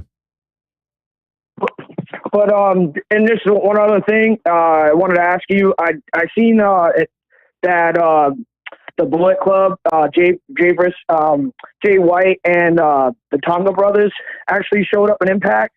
I was actually wanted to ask you, do you think that those guys would that they would try to find a way to bring those guys into AEW, like do that for that whole like Forbidden Door thing? Because I know that Kenny Omega's out right now, and everybody's been talking about that maybe he's going to come back eventually, and he'll be with the Young Bucks, and Adam Cole will do his own thing. But I know that they teased like a little thing between Kenny Omega and Jay White, but nothing happened. I was just wondering if you think that'd be something that'll actually happen, or that's just more like fantasy booking. I think it's fantasy booking. I don't think the huge widespread audience wants to see it. I mean, it's not bad. It would be good, but they haven't even done the storyline with Adam Cole and Kenny Omega as of yet. So, there's a lot of storylines that they still need to complete. And those storylines are going to take months to build. And right now, I think that would be a waste of time. Maybe a year from now, anything is possible. Right now, I don't see it. All right. Yeah. I mean, I'm just curious to see what they do with as far as like the Tonga brothers and Jay White in there. Maybe it'll be like a one-off type thing, like to try to help Impact or something. I just thought that, that'd be pretty cool, because those are another guy, the Tonga brothers are another team that was going back and forth with the Young Bucks, and everybody kept thinking that they would show up and go up against the Young Bucks, and that was something that never happened either. Yeah. Well, once they get past this storyline with Adam Cole and Kyle O'Reilly and Bobby Fish and the Young Bucks and Kenny Omega, then we can talk about that. I think right now that would just turn it into a mess. No, I agree. And how long do you think it'll be before we actually see Kenny Omega come back? I don't know. I think a couple of weeks. About that? Okay. I think a couple of weeks. I was going to say. All right. Well, all right. Well, I'll let you go, man, because I know other people want to talk, so it was good talking to you. Those are the only couple of questions that I had. I wanted to ask you those about last week, but especially like the Kenny Omega stuff. But I know that it wasn't a no-call show, so I figured I'd wait till you're actually doing calls, and it's good to get your thoughts on that. Okay, so. Sounds good. All right, be well. Did you ever? Did you talk about this on the show yesterday about the Bully Ray comments about John Moxley? I talked about it. I'll go back and watch it. I talked about it on Thursday and yesterday. Thursday, in fact, I talked about it in detail on Thursday, and I followed up yesterday about it. Okay, so I'll just go back and watch that. But thanks, man. You have a good night. You too. Be well. All right. We are moving along. Oh, you're on. Who's this? Good evening, DD. This is Mohammed from the chat and a few months ago. How's it going, Mohammed? It's going well. How's your evening doing? Pretty good. I really can't complain too much right now. Not too bad. Cannot complain. Yeah. 1 week ago, the girl I was with got COVID, and I suppose I got it too, I guess, but I have no symptoms. So, good. Holding hands, seeing if nothing happens. staying positive. Excellent. Anyway, thanks. I had a question for you, Didi. Sure. I've read like an article about Jim Cornette saying or criticizing Tony Khan for paying all this money to the superstars. However, he let them compete in these indie shows with 100 and 200 fans, and he's saying you shouldn't allow them to compete if they're getting injured, like you're paying people millions of dollars and letting them compete in other indie promotions and getting injured. What do you think about his comments? Jim Cornette makes some very valid points. I used to talk about this a long time ago with TNA. There was somebody by the name of Bill Behrens that worked in NWA TNA, and that if you wanted to use TNA wrestlers on your show, you can, but you had to pay an additional fee to TNA. And, you know, the one thing that I used to always talk about is that, you know, there's a trust factor involved, but you could have a TNA star show up to a promotion in Texas, take on their local star who really is not all that spectacular in the ring. You accept that payday, I guarantee you that TNA, nor Bill Behrens, nor the wrestler did a lot of research as far as the wrestler that their wrestler was going to face. And we always worried that you would have a major TNA star work an indie event, face someone that's not that great in the ring, and as a result gets a serious injury over it. The one thing that Jim Cornette does not focus on, and I think the reason why he doesn't is because everybody's so tight-lipped about it, and that is how loose these AEW contracts are. The wrestlers, obviously, AEW is top priority on the list. And they have Tony Khan signs off on these wrestlers appearing elsewhere. But these wrestlers are not getting paid the money that people think Tony Khan is paying. You know, their contracts are very, very thin because they can do this. They could work here. They could go cameo. They could go on Twitch. They could sell merchandise. They could do this. And when you add up all those outside ventures that some wrestlers could do, you add that with AEW, and it's a nice income. But there's that risk involved. But it was the same thing with TNA back in the day. You know, you didn't have many. You had a nucleus of TNA stars that only wrestled TNA, but you also had a giant part of their roster that were able to work other venues, other promotions. And you would see, you know, a particular Chris Sabin versus this person or AJ Styles versus this person. I mean, the more valuable wrestlers, you know, I think some of these small promotions, to say it nicely, I don't think they really could invest that kind of fundage on someone. But it's a risk. I mean, but it's nothing new. It happened with NWA TNA, you know, 15 plus years ago. It's nothing different. It's a risk. You know, it's up to the difference with TNA 15, 16 years ago to now is there's so much accessibility online with YouTube and everything else, and everybody has their footage online. I think the wrestlers today, if they're going to take a booking for a small promotion against someone they never heard of before and they go to AEW about it, it's a lot easier to go online and look and try to get some information on the person. That's not the way it really was about 16 years ago. So Jim Cornette makes very valid points, but at the same time, though, you know, I don't think he knows, none of us know what the AEW contracts really look like. Yeah, I understand that. But speaking of AEW staying on track, I wonder this for myself, and I was kind of curious about your opinion and the chat's opinion on Tony Khan as a owner, as a boss. To me, he doesn't seem commanding like Vince McMahon. His voice, his enthusiasm. I'm like, this sounds like a millennial, and the way he dresses too. he's like a millennial, rich, spoiled kid. He has a lot of toys. But the way he responded back to Big Swall's gaslighting him on Twitter, which I think it's gaslighting. She didn't just say she was wrong. She didn't talk backstage. To me, it's disrespectful. It's kind of like how Mustafa Ali did the Twitter thing public, and he's getting backlash. To me, you should criticize the company backstage, not in public. So I'm kind of those are kind of two questions. What do you think about Tony Khan's response to Big Swole, which I think is, in my opinion, it's valid. He had to put her down because she was gaslighting him. And what do you think about him as an owner, as like a president? Because to me, he doesn't seem like kind of someone who demands respect. I think Tony Khan is very intelligent. There's a lot of Tony Khan that I admire. He's a very smart man.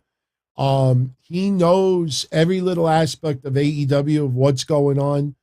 I also feel that he is much more thin-skinned than people realize, but as years go by, I think he will grow it.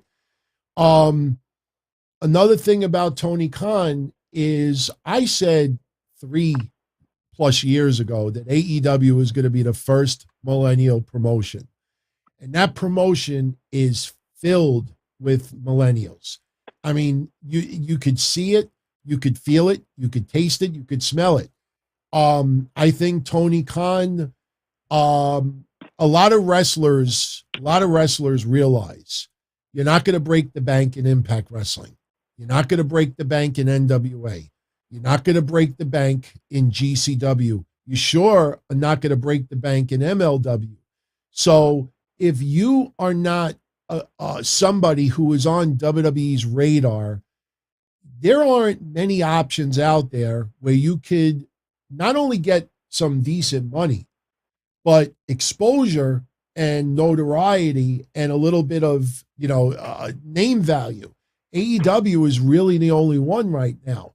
So a lot of wrestlers will take the high road and, be a lot more positive in this and that, because they know that if WWE is not interested and AEW is not interested, they're not looking to go to Mexico or Japan. The wrestling career, especially in 2021, in a recession with COVID still going on, they may not make all that money. They may have some serious issues trying to survive strictly in wrestling. So a lot of wrestlers will put Tony Khan on a pedestal. They did that with Dixie Carter for many years as well. But Tony Khan is a very smart businessman. I personally feel that, Tony Khan lashing out at Fox News, lashing out at Big Swall on New Year's Eve, lashing out the way he does, I think in time, he probably will hold back a little bit more. Tony Khan is definitely an intimidating person to people who know him, because he may publicly not shut someone down, but privately they will. You see some wrestlers that will never have a shot in AEW. You see some wrestlers that just don't get used anymore. You see what's going on with Leo Rush that we've been talking about for several weeks now. I mean, Leo Rush, Instinct, defended Big Swall, and, afterwards realized that if he wants any shot, look, I'll say this without causing controversy. I brought it up the night of Big Swall's comments and Tony Khan's.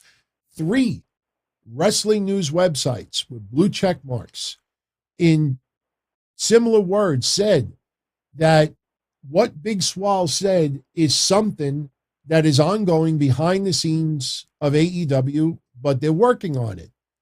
Sounded rather positive. Tony Khan told those news sites privately, take that down. And they deleted it. They deleted it within 10 minutes. That man was on DMs. Anybody of relevance, especially blue check marks, could you remove that? I would appreciate if you could remove that. We're doing a lot of things. Could you please review it? And people will rush to do it because they want to be on the good graces with Tony Khan. So I agree with a lot of his business decisions. I also feel that he's still a little immature, and I know having the money and the power, you got that kind of money and power, you could do whatever you want. And I agree with that. But I think in time, when some people want to gaslight, I think he will take the high road and let everybody else, say what he wants to say. I just thought, New Year's Eve to you don't justify, bad behavior with other bad behavior. And you don't justify, unprofessional comments with more unprofessional comments. So yeah, that's how I look at it with Tony Khan. On that topic, I always cringe when they put those kind of clips of Tony Khan before and after the shows hyping the crowds. I remember seeing Vince McMahon doing through some documentary or something, doing kind of press conference with Mike Tyson and Shawn Michaels and Steve Austin. He was sitting calm, collected. He was like an owner. He was like a man. And I see Tony Khan on at the All Out event. He's like a cheerleader, young girl, looking at Adam Cole, CM Punk, Bryan Danielson, like, oh, look what I have here, all these toys. I'm a fan. He's like, be an owner, don't be a mark. I kind of cringed on it. I don't know how you see it. Yeah, Tony Khan. The reason why people do that is because Tony Khan early on said he would never be a character on TV. If he would have just not said that, I don't think people would care as much. But Tony Khan, obviously, I mean, look, I've said this so many times in the past. Tony Khan, growing up as a wrestling fan, I think he obsessed over Ring of Honor and ECW and maybe a little Japanese wrestling, but that was the Ring of Honor really was his go-to. So to be able to now create a promotion that seems like a hybrid of some other promotions, he's getting to live out his dream. And him being a fan, always wanting to be a character, always wanted to be in the ring, and he will not admit this publicly, he now gets the opportunity to do it.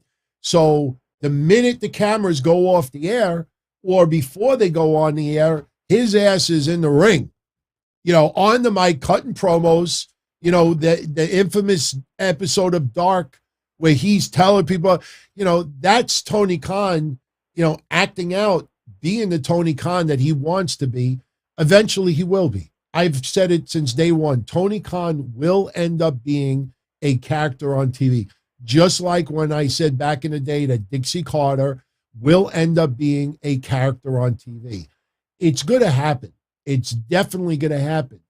Right now, the fact that he does a little off camera, as far as not on Dynamite, not on Rampage, I have no problem with it. People forget he gave that stunner to Shawn Spears, if I remember correctly. This man wants to be a character, but he doesn't want to be called the money mark, and he doesn't want to be called a mark. He doesn't want to be called some of the references that other people look. I always think of Wrestlelicious. If people remember Wrestlelicious, he doesn't want to become another Wrestlelicious. That's somebody who got a whole bunch of money and then because if he puts himself as a character on TV, he's the owner.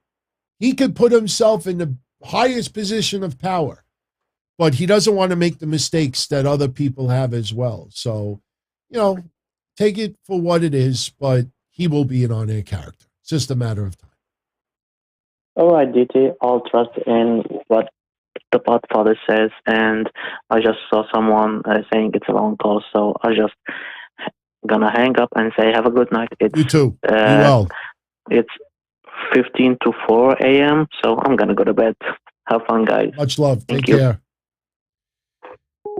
Trust me, when I see the 46 area code, I know it's 3 or 4 a.m. where he is.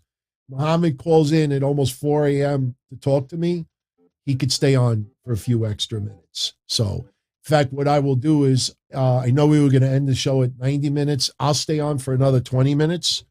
We will take some more calls. Hey, you're on. Who's this? Hey. I couldn't hear you. Who's this? It's Matt from the chat. Oh, you were breaking up a little bit. What's going on? Not much.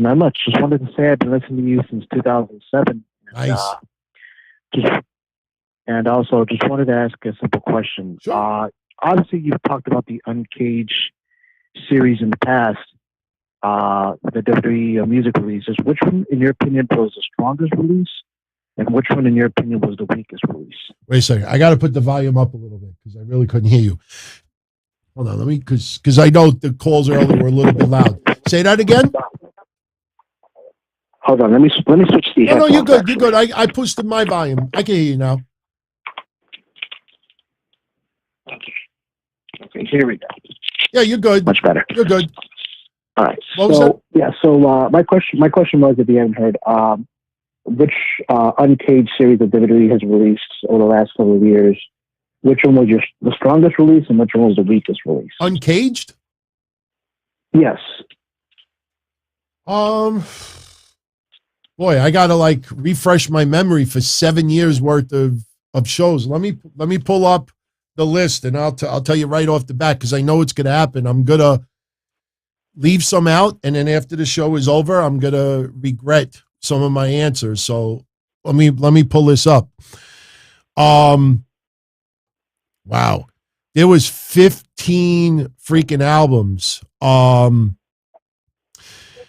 Well, I'll be honest with you. I'm looking at some of these albums right now. The problem with the Uncaged series, I could tell you right off the bat, is, these albums, I'm looking at the lengths of it. They're about 40 minutes to an hour a piece. So, and not only that, when they listed them, it was WWE Uncaged, Volume 1, Volume 2, Volume 8, Volume 10. So we would have to look at what songs were on each one.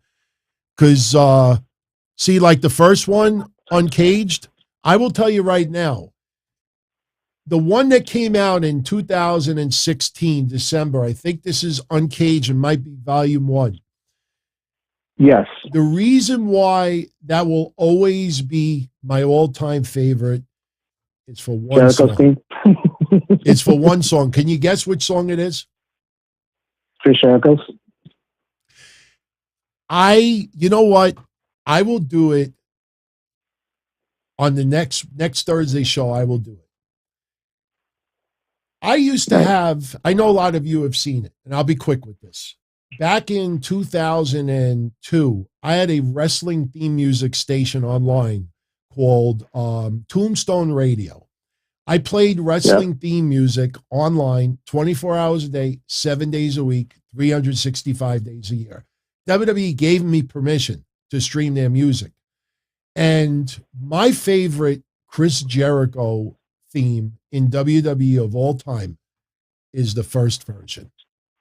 The version he came out when he debuted on Raw in 1999.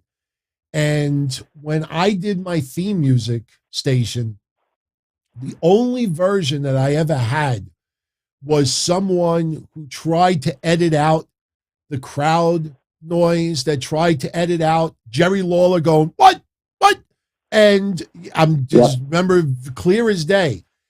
But the one thing that was epic about the version that I have, and I'm going to play it. Well, oh, wow. How do I play it without getting in trouble on YouTube? I would have to play it Thursday because I don't monetize.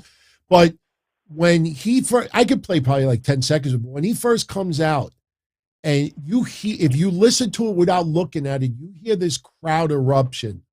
When Jericho's name comes up on the Titantron, you hear this eruption that you have to close your eyes and listen to it, and you get chills. I still get chills when I hear it. So when WWE finally, I mean, this was what, 2016? This was December 2016. 17 years later, they finally came out with that version. I mean, that was it for me. because for 17 years, I always wanted, and as I got older and I wasn't really into wrestling theme music like I used to, you know, that was one song that I always wanted the real version of it and not just an edited one with crowd noise. So that one will always be my favorite. Yeah. Mine would be the recent one that they released that put like 50 songs into like one, and it was like priced like $10. I was like, Jesus Christ, they crammed this one. Yeah, they that's on like Cage 15, I believe. Yeah. And they added like one of the Rock's rare themes that I think he used maybe once or twice, which added like mixture of like his old theme and his new theme. They added like a new guitar solo on it. It was like 3 minutes long. Yeah, I'm trying to pull up the list. Well, no, you know what it is? They have YouTube links with the list of the songs. Oh, actually, no. All right, I think I found it here. Yeah, well, a lot of CFO music. A lot of CFO music. Oh, yeah. You know what's interesting? I'm looking at this, and for some reason, they don't have tracks 20 to 24 listed, and that's probably the list of WWE. Okay, here it is. All right. Yeah, they have on this list for 15, they have Ciampa's theme, Grizzled Young Veterans, Drake Maverick, Raw's, SummerSlam, WrestleMania 31, Mojo Rawley, the Super Showdown theme from Australia, Roderick Strong, the Cruiserweight Classic, Kota Ibushi, Zack Sabre Jr. from UK, WWE Afterburn, another version of it, the WWE UK tournament theme, the theme from the Edge and Christian show, Camp WWE, WWE Rivalries, Swerved, the list. I don't see Rocks on here. They got Roger. No. That was the one. That was the one prior to that. If I remember correctly, that one that you just listed, I don't think that's available for purchase. I think it was only for streaming only. No, maybe, but that's volume 15. So maybe there's a volume 16 14, that I don't see here. 14. Yeah, 14. Okay. Yeah, it was 14. No, 14. Yeah. You're talking about volume 14 because volume 14 has 53 tracks on it. Yeah, 53 tracks. Yeah. So, you're talking about the Rock's version. Do You Smell? I see it over here. Yeah, that one. Which a lot of people been wanting to get that version in particular because I remember going into various wrestling theme forums back in the day, and Missiono's one that I've sent him one back in the day, which I remember a lot of people were starting after that one, and then one of the other uncaged ones was when Finlay debuted against Matt Hardy. Sure. I think it was in 2006, 2007, or 2005. I may be wrong. The one where he was fighting Matt Hardy and that first version with the drums, like I remember everyone was wanted that one to be released. And it's like, holy crap, they've actually released that thing. I forgot what Uncaged it was. Yeah. Yeah, that 14 was epic. That had 53 songs on it, but look, every series was a fun series, but for me, the Jericho song was the one that I always wanted, and we finally got it, on the first one, and you can't go wrong with any of them, but they're all good. They're all good. I'm curious for those out there, if you were into the Uncaged series, post it in the comment section. Which album was your favorite? Because we got 15 of them here, so. Yeah. But anyways, BT, I'll bounce off for now. I know a lot of people are trying to call in. Just wanted to ask us, short question. Sure. And thank you for taking my call. Thank you for taking my call, and despite all the technical issues on my end. No. Much love. Much love. Thank you for calling in. Yeah, definitely. Be well. Definitely. Take care. You much too. Love. Take care. Man, he brings back memories with theme music. Holy shit. I know a lot of you know the story about me with the Steve Corino ECW theme. We'll talk about that on another show. Hey, you're on. Who's this? Hey, DT, it's Dave Peralta. How you doing? Hey, Dave, what's going on? I'm hanging in there, man. Good. As always, just hanging in there. Good deal. So, yeah, I mean, just hearing a lot of crazy stuff about what's going on in the world of wrestling throughout the last couple of days. I'm like, it makes me feel glad that I'm not involved in this shit or even talking about this on Twitter. So, and thank God I don't have Twitter. So I'll be honest with you, I am this close of shutting my Twitter down. I mean, the only reason why I don't is because I DM I have a lot of DM conversations online. There are people in wrestling that I'm friends with, and that's the only way we communicate. But I'm just so frustrated to see that people would rather, just get into the fake and the drama, and that is most popular, and you put something popular, or you try to clear up somebody's error, or you try to clear up BS, and it's like people just pretty much say to you, no, we don't want to know the truth. We just want to be part. And then you see people out there that, are only concerned with status. The Summer Rae thing, I don't take it personal. I'm not a big fan of Summer Rae. I don't remember ever being a big fan of Summer Rae. Even with the Fandango stuff, I don't remember being a fan of Summer Rae. But I just look at it like, all right, look, this is a woman, an attractive woman, who used to be in wrestling, that is making a cameo appearance. She's probably going to do next to nothing in the Royal Rumble. And I see like people like just getting enjoyment with taking her face literally and rolling it in mud.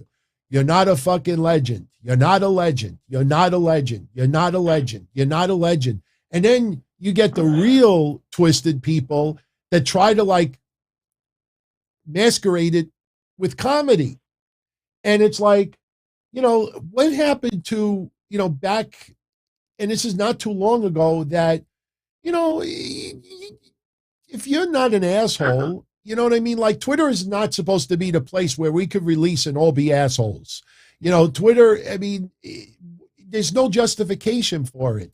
She's not an evil person. She's got no controversy. She's not someone who is anybody.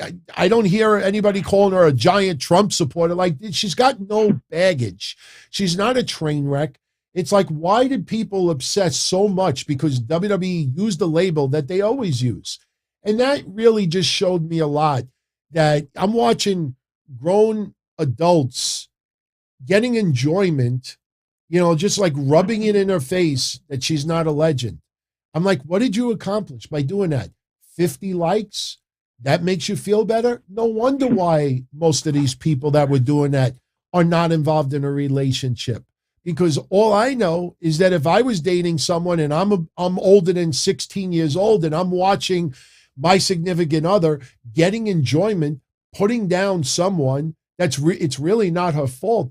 I'm like, why would I want to be involved with that? But those jokes and insults were very, very popular. It was trending. And that just is a wake-up call. I'm like, man, it's like, it's just terrible to see, especially after we hear about all this mental health issues going on with people. You hear about depression. You hear about, oh, can we be better? Somebody kills themselves. Oh, can we be better to each other? Oh, somebody is in severe depression. Oh, can we be better towards each other? We need to be better than that. Hana Kimura takes her life. Oh, we need to be better than that. We shouldn't be putting people down like that. You should not. And for this, it's like the same people with this warped mind, like, oh, we need to be better people. We need to be kinder. We got to look at all this fighting in the world. We need to do better. And WWE puts a label on her and people find it, enjoy it, getting enjoyment doing this. There's no explanation for it other than there's some real low-life, lonely dirtbags out there that get enjoyment with putting people down because it doesn't make their miserable life look as bad.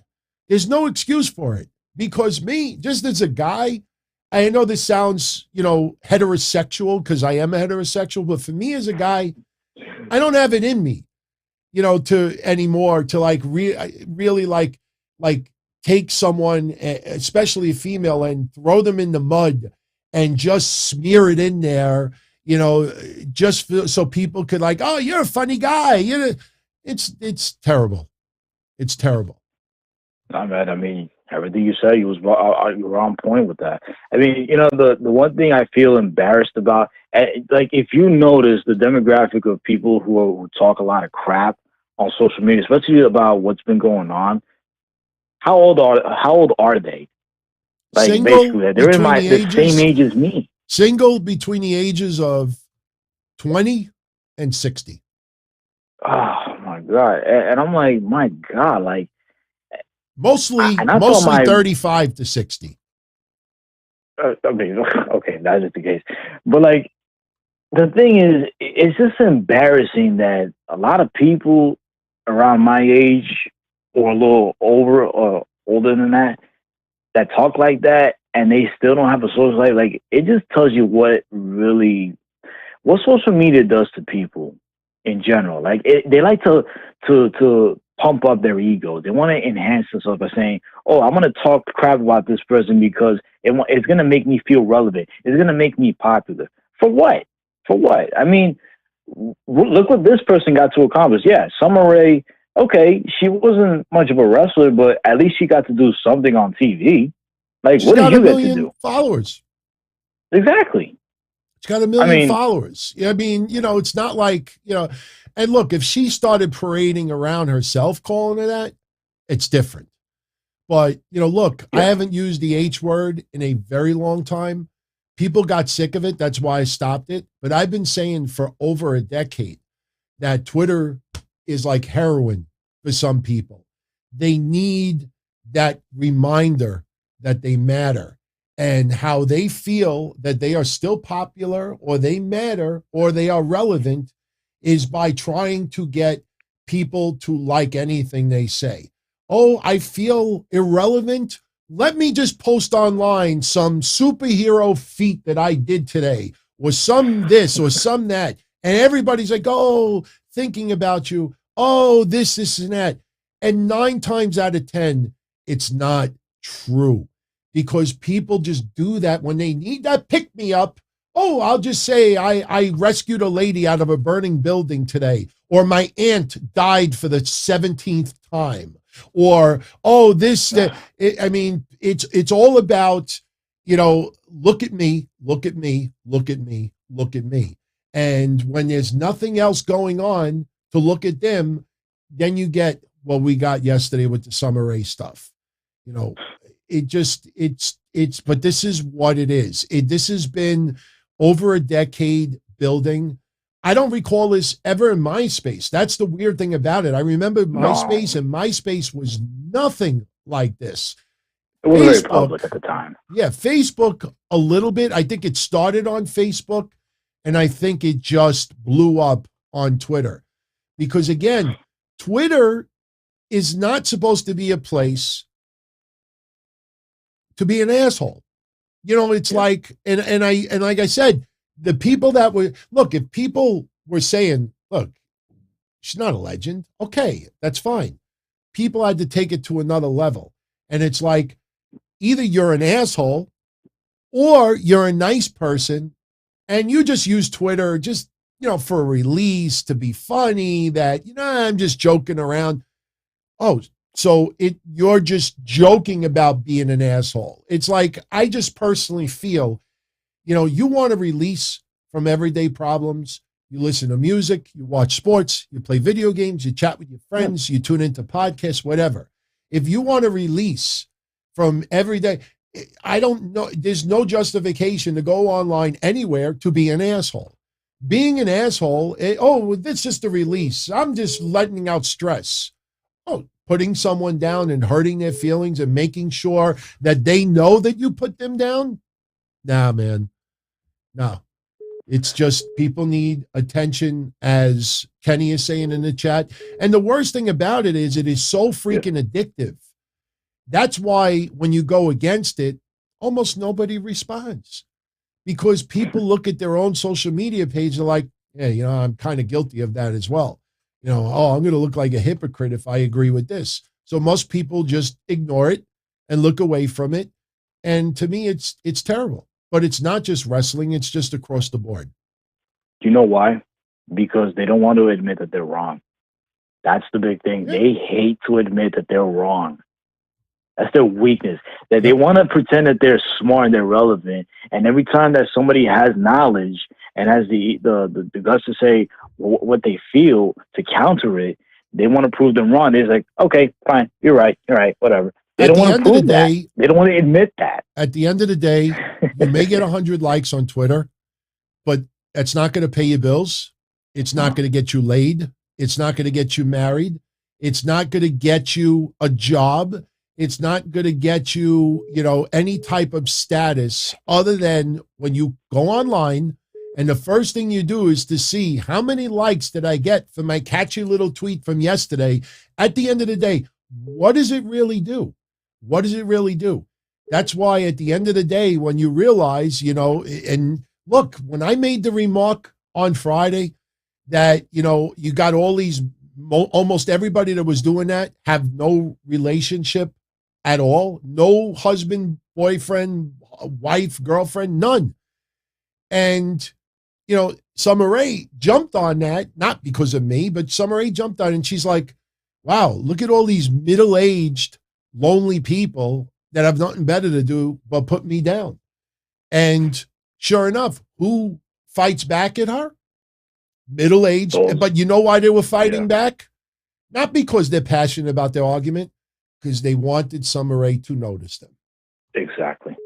It's like a badge of honor. It's a badge of honor. And like I said, at the end of the day, they're not getting paid. They're not getting laid. They're not getting made. All they're doing is getting 100 likes. Wow. I'm a legend.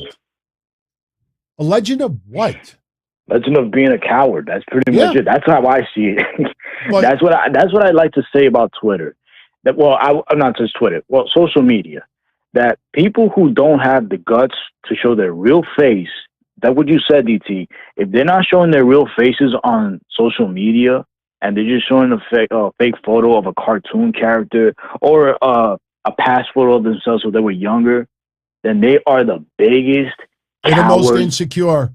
Because if they weren't insecure, they would post a selfie, post a picture of them today, post the scene, post a clip, post this, post that, be seen in public without making 50,000 excuses why nobody does anything. It's just they created a persona online, and if that realism creeps into their account, their entire social media footprint that they've built for, in some cases, over a decade is ruined. And honestly, Twitter, breaking news, Twitter doesn't get you paid, made, or laid. Nope. And I follow the motto of what you said, and I stick with that. Do I want to tweet or do I want to eat? Yeah. I'm going to stick with eating. Yeah. Why not? That's it. And unfortunately, right now, for the time being, right now, our viewpoint is very unpopular. Yeah. It is very unpopular. Sooner or later, it will change.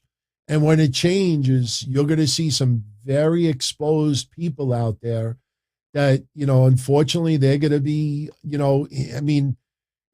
Twitter only replaces a certain amount of loneliness.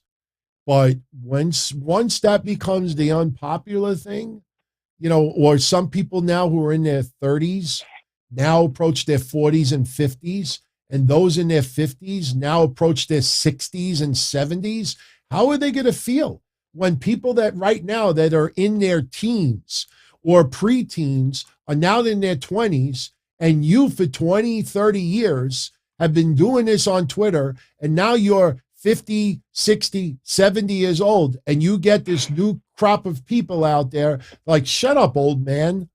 Who the fuck are you, old man? I mean, how are these people going to handle it? I mean, the wrestlers of today are not going to be wrestling in 20 years, the older wrestlers of today. So who are these people now that are 30s, 40s, and 50s? Who are they going to attach themselves to when they're in their 50s, 60s, and 70s?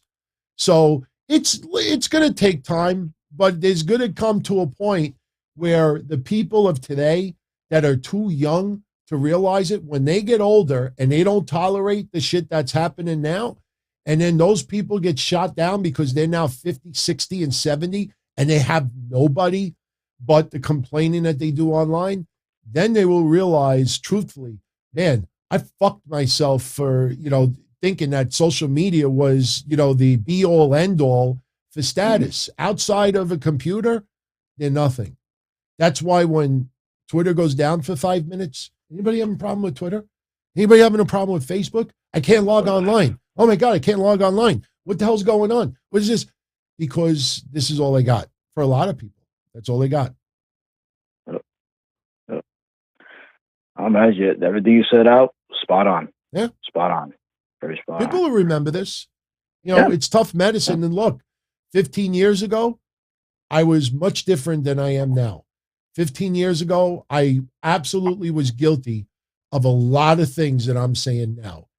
I just realized that as you get older, you try to mature a little bit and understand that, you grow up and you realize that some of the things you do. So it's going to be a reality check for a lot of people later on.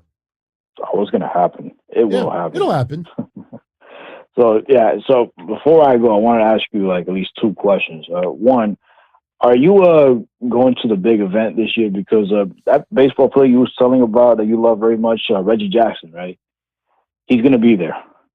Yeah, I mean, right now, my fiance's brother-in-law, he's got some heart issues, but he's probably the second biggest Reggie fan. So if he is feeling well enough to go, I will be going.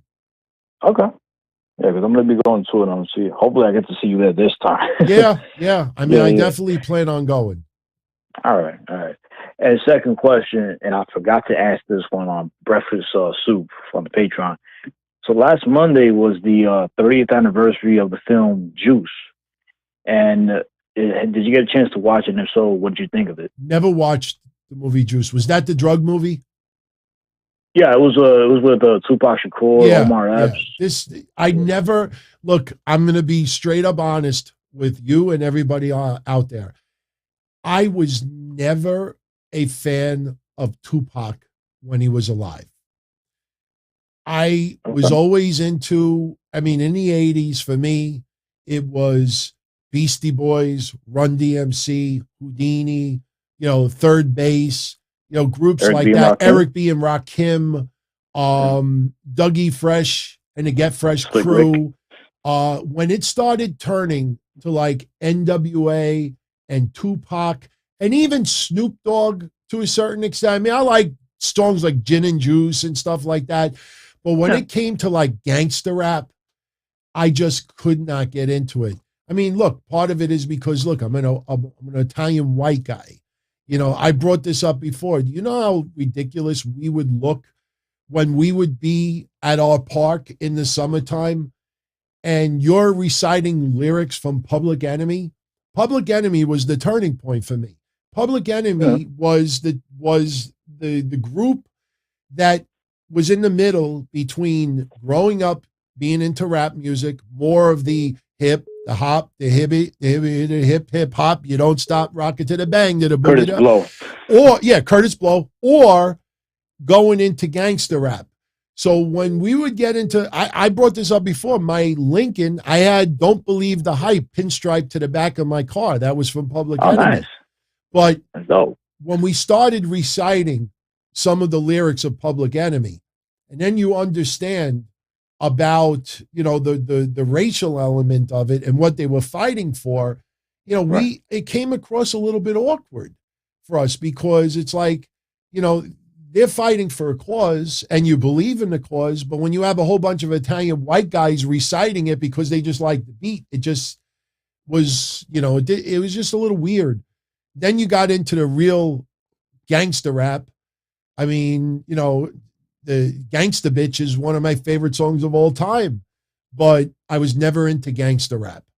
And Tupac was a performer that I don't know. I just never got into, didn't like him, didn't dislike him. He was just not on my radar. After he passed, and when Biggie Smalls passed and some others passed, then I started paying a little bit of attention to their music. But when the movie Juice came out, I had no interest in seeing it whatsoever. None. All right. It's understandable. Look, everybody has a right to an opinion, so Okay, Dave, if you don't like Tupac or not. I mean, yeah, I'm not against him. It just wasn't my style. You know, like Harris brought up EPMD. I used to love EPMD. Oh my God, Eric Sermon and that other guy's face. But I remember, EPMD, great, very underrated. Yep. Very underrated duo. Yeah. So, but anyways, DT, I'm gonna get going. Okay. Thank you for everything you said, and you have a great day. You too. Great week. All the best. Take care, man. Be well. Wow, some awesome memories of rap music. Hey, you're on. Who's this? Hey, this is Dennis. How you doing? Hey, Dennis. What's going on? Not much. How you doing, DT? Yeah, can't complain. Fun Sunday night. That's good. That's good, man. Hey, so I just recently been watching you within the last year or so. Just discovered you on YouTube, awesome. And I was just wondering, how you got started. What made you want to do the call line? You always talk about 97 or whatever, 25 years ago. What made you decide to do that and to continue at this time? Well, when I started in 97, I'm not going to obviously get into it, but just short part of it. 97, I would call wrestling hotlines. And a lot of wrestling hotlines, you'd be able to leave messages. You could leave your comments. And I would leave my comments on various wrestling hotlines. I mean, this is before 97. And I would always get shouted out. And then people would debate me and this and that. And then somebody had me on as a guest. I went on their hotline and everybody loved it. And I would get people that would leave messages on other hotlines like, oh, bring Anthony back, bring Anthony back, bring Anthony back. So finally, somebody, I don't remember which hotline it was, they're like, why don't you do it? And I said, I don't have connections or anything like that. You just give your opinions, you give your thoughts, and that's how it took off. At the same time, though, I had my car accident in 96. So I was definitely depressed. I was in a wheelchair for 9 months. I couldn't do a lot of the things that I used to love to do. So doing the hotline was a little bit of a release for me. And it just got bigger and bigger and bigger. And then when I thought that I was going to leave it in 02, actually in 2000, ECW contacted me and wanted me to push tickets through my hotline, and ECW was my favorite promotion. So that continued. Then 2002 came along and XPW was interested in me, doing some things on the Northeast since they were a California company. And that went on until 2004 or 2003. And then Frank Goodman with his USA Pro Wrestling had me do some things and it caught on. And you get a lot of trolls online, and, I credit lowlife Louis Ramos, who said to me, why don't you be a character? Why don't you do something on the show? There's a lot of people that don't like you. Have fun with it. So I did that. And the next thing you know, you get the bug. And I tried to train. I did a little training and did a little indie managing for about 5 years. But the pain from my accident, got in the way. And then the next thing you know, you got this big following, and you realize you're pretty much, I don't want to say addicted to it, but 97 turned into 2000, 2000 turned into 02, then 03, and the next thing you know, 06, 07, and that's how you end up here. I mean, I wanted to do video on YouTube about 10 years ago, but there was various reasons why I didn't. But 2 years ago, I felt very, very bored and complacent. I just felt that, it just wasn't as fun as it used to be. And I wanted a little challenge. And plus, a lot of people online only knew me from what they heard, not what they saw. And a lot of the picture that was painted of me was not what I was. So I always wanted people to see me. I wanted to, be able to show a little bit of video, tell stories and this and that. So that's what led to here. And, so far I'm having a ball. It's been 25 years, but, I don't know how much longer it goes, but I'm having fun. Yeah. I mean, like you said, not that it becomes addicting, but I mean, it's something you look forward to as to like us or who tune in to see you, when you're live YouTube. It's something we all look forward to as well. I'm sure you do I appreciate too. You know, that. Believe me, I'm not kissing butt, but I really do look forward to talking to you and everybody else out there. I mean, I can honestly say, even at times where it really was not fun at all, I could tell you I never, ever, ever really, ever would be like, oh, I got to do the freaking show tonight. You know, sometimes you're tired, you don't feel well, that's different.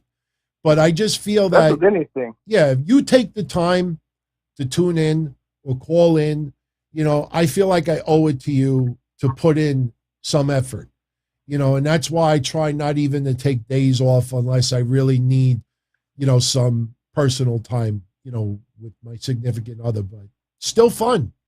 As long as it's fun, I'll keep doing it. That's one reason I think a lot of people enjoy your shows. You know, if the shows suck as far as, I mean, you know, Raw or SmackDown or Dynamite or whatever, those suck. You know, there's not much to talk about. You always find something interesting to talk about, whether it's pop culture, movies, you know, just like you and the other gentleman before me were talking about music, you know. Yeah. But I like being really able to, I like being able to get into those topics because, you know, everybody talks wrestling, you know, but sometimes I think it's fun to be able to talk into, you know, other, you know, forms of entertainment and sports and everything. And, you know, you get that connection with others out there and someone else would be like, holy cow, I remember this group, or I remember this, or I used to love this, or, you know, so we have a lot more in common than just being fans of pro wrestling. Yeah. Well, thanks, DT, man. Much I love. appreciate it. And we still need to get those bobbleheads, man. I know. I actually have somebody working on it. So, you know, they sent a pretty big bill with it, but I think by the end of February, they should all be here. Yeah, I think I'm going to grab me one of them mugs, some coffee mugs, too. I always see them on my phone. I think I'm going to grab me one of the 25-year ones. Awesome. Well, thanks, man. Much love. Have a good night. All right, take care. Be well. You too, bud. Bye-bye. Okay. Nah, seriously, you know, the one good thing about doing this, and this is why I try to focus on the fun topics to talk about, there's no question Raw sucks more than it's good. There's no question WWE is treading water in a lot more ways than people realize. AEW isn't perfect. You know, a lot of companies aren't, you know, perfect. I don't know anybody that is, but the point is that, you know, if you focus on what gives you pleasure, what you enjoy, not what gets you angry and what gets you frustrated, if you focus on what you enjoy,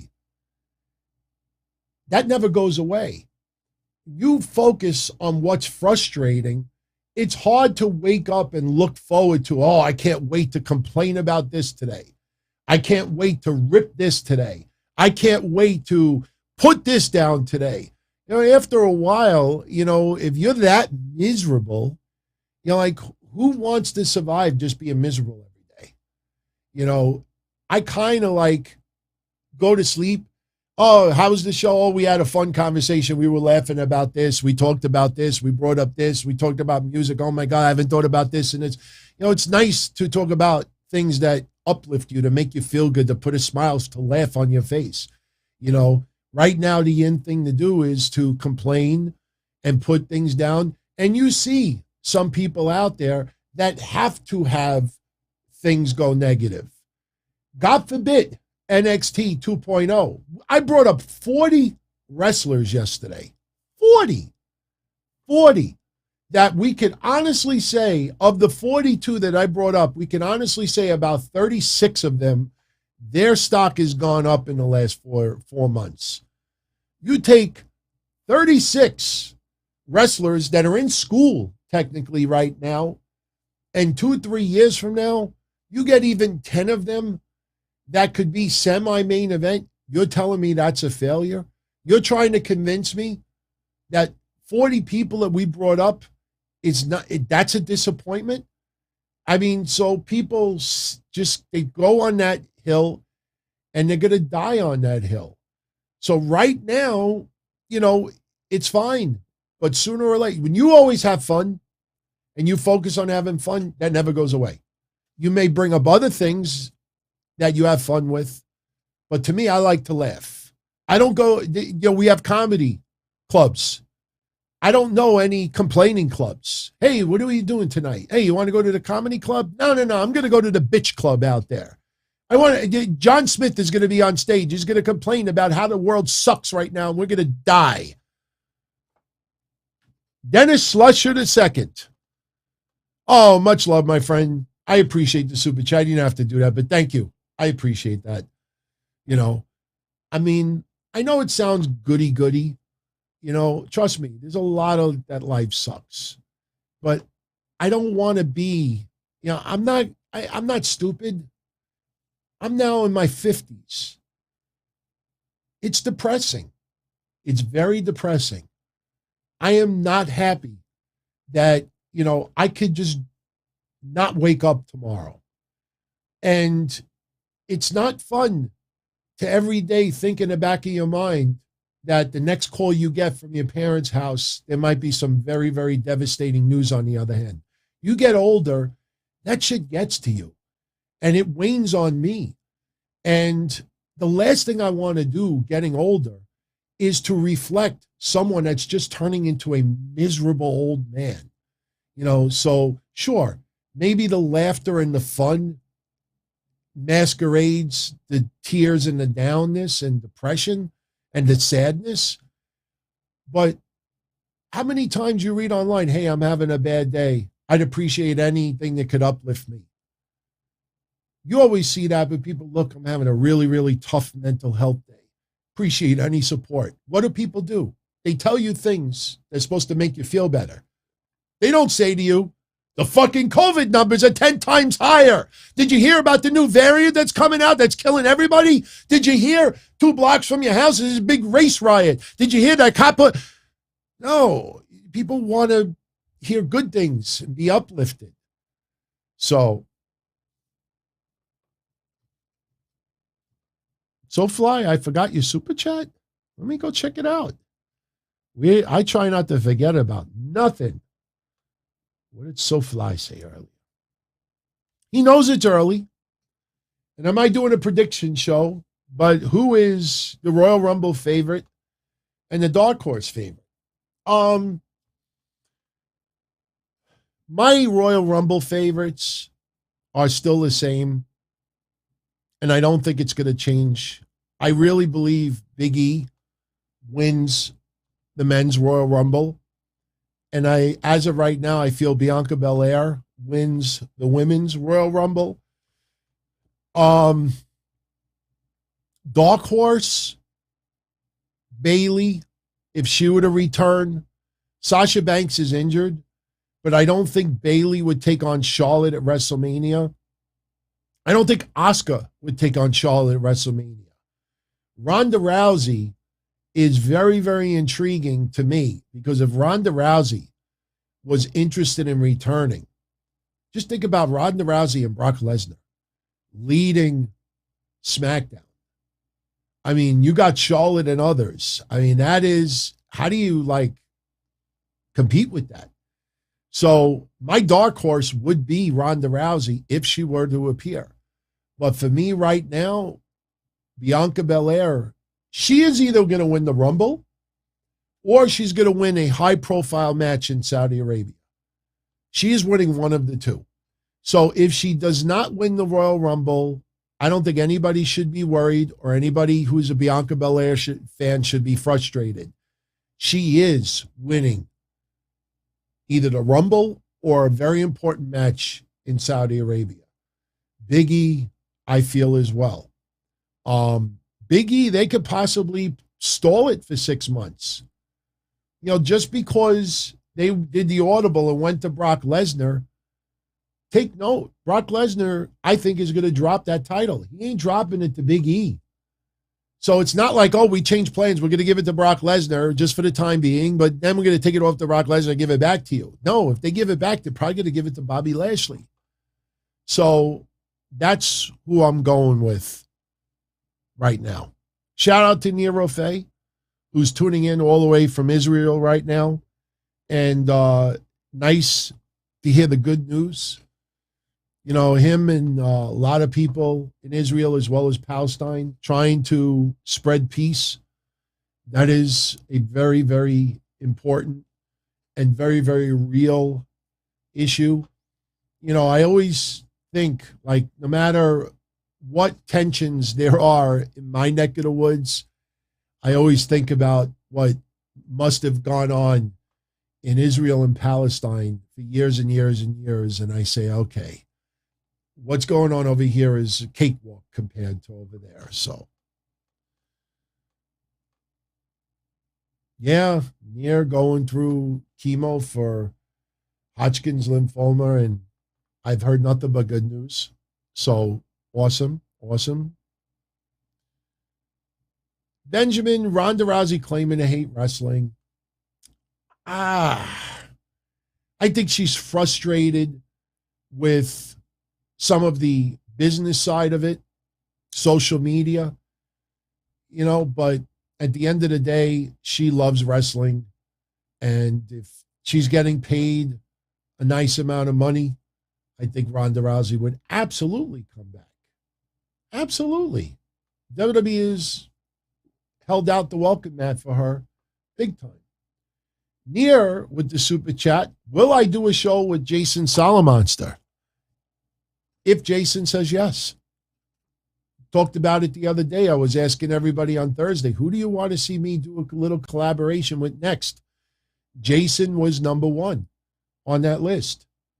The only thing that I want to do, if he is willing to come on, is I definitely want to have some type of structure. I don't want to just bring him on and like, hey, Jason, what made you get into podcasting? No, I want to maybe have it where, you know, questions could be sent in, topics for us to debate. You know, I don't want to just have someone on and be like, hey, what's going on? Good, good. Hey, how's everything? Oh, yeah, good. So, yeah, I would do it. Absolutely. Absolutely. I think it would be fun. You know, but obviously we would have to hype it up in advance and have some structure, some reason for it to happen, not just two podcasters coming together. So anyway, I'm going to start wrapping this up. Went about an hour over, but hey, like I said before, you got people tuning in 2 o'clock in the morning, 4 o'clock in the morning, 6 o'clock in the morning. I mean, people who just hit redial 100 times. You know, I know, you know, I love the idea of having short calls, but, you know, when you have some people that are doing that, I mean, you know, I owe it to them to give them a little extra time. So that's why we went a little over tonight. I hope everybody enjoyed tonight's show. Now, I guarantee you, tomorrow, Mish and I, you know, be about 90 minutes. You know, this is a conversation that Mish and I have had privately as well. You know, that guy has other things he's got to do too. So there's more than one reason why we try to end the shows at a reasonable time. Plus, those shows start later. You know, tonight we started at 8. Tomorrow it starts at 11. Hell, it's not even 11 o'clock right now. But I still got to do some editing. I got to get some stuff online. And then, you know, I got to spend some time with my significant other tonight, you know. So I hope you all have a great night. Much love as always. And I will catch you all tomorrow night, 11:05 p.m. So on the way out, if you enjoyed the show, I would appreciate it if you smash that like button. Like, share, subscribe. Like, share, subscribe. You know, doing pretty well with the subscribers. And look, you know, we have the audio versions of the shows. If you can't tune into the video side of it, or if it's eating up too much data, you know, you could always check out the audio versions as well. Proud member of the Blue Wire family, and that is not going to change anytime soon. Kicking ass, having fun, and that's what matters. So everyone have a great night, and I'll see you tomorrow night, 11:05 after Raw. Good night, everybody. As far back as I can remember, I always wanted to be a podcaster. For me to live any other way was nuts. To me, those goody-good people who worked shitty jobs for bum paychecks and took the subway to work every day and worried about their bills were dead. I mean, they were suckers. They had no balls. If I wanted something, I just took it. I ran everything. I paid the bills. I paid the host. I even paid the masked maniac. Everybody had their hands out. Everything was for the taking. We always called each other good fellas. You would always hear from somebody. You're gonna like Don Tony. He's alright. He's a good fella. He's one of us. But if you're part of my crew, nobody ever tells you they're gonna get rid of you. It doesn't happen that way. There weren't any arguments or curses like in the movies. See, your haters come with smiles. They come as your friends, the people who've claimed they care the most for your life. And now that's all over. And that's the best part. Today everything is different. There's lots of action. I don't have to wait around for everything like everyone else. Oh, I didn't get the vaccine? Fuck you, vaccine me. Oh, your delivery guy has COVID? Fuck you, feed me. Right after I moved here, I ordered egg noodles and ketchup, and I got spaghetti with meat sauce. I'm no longer an average nobody, while they get to live the rest of their lives like a bunch of schnooks.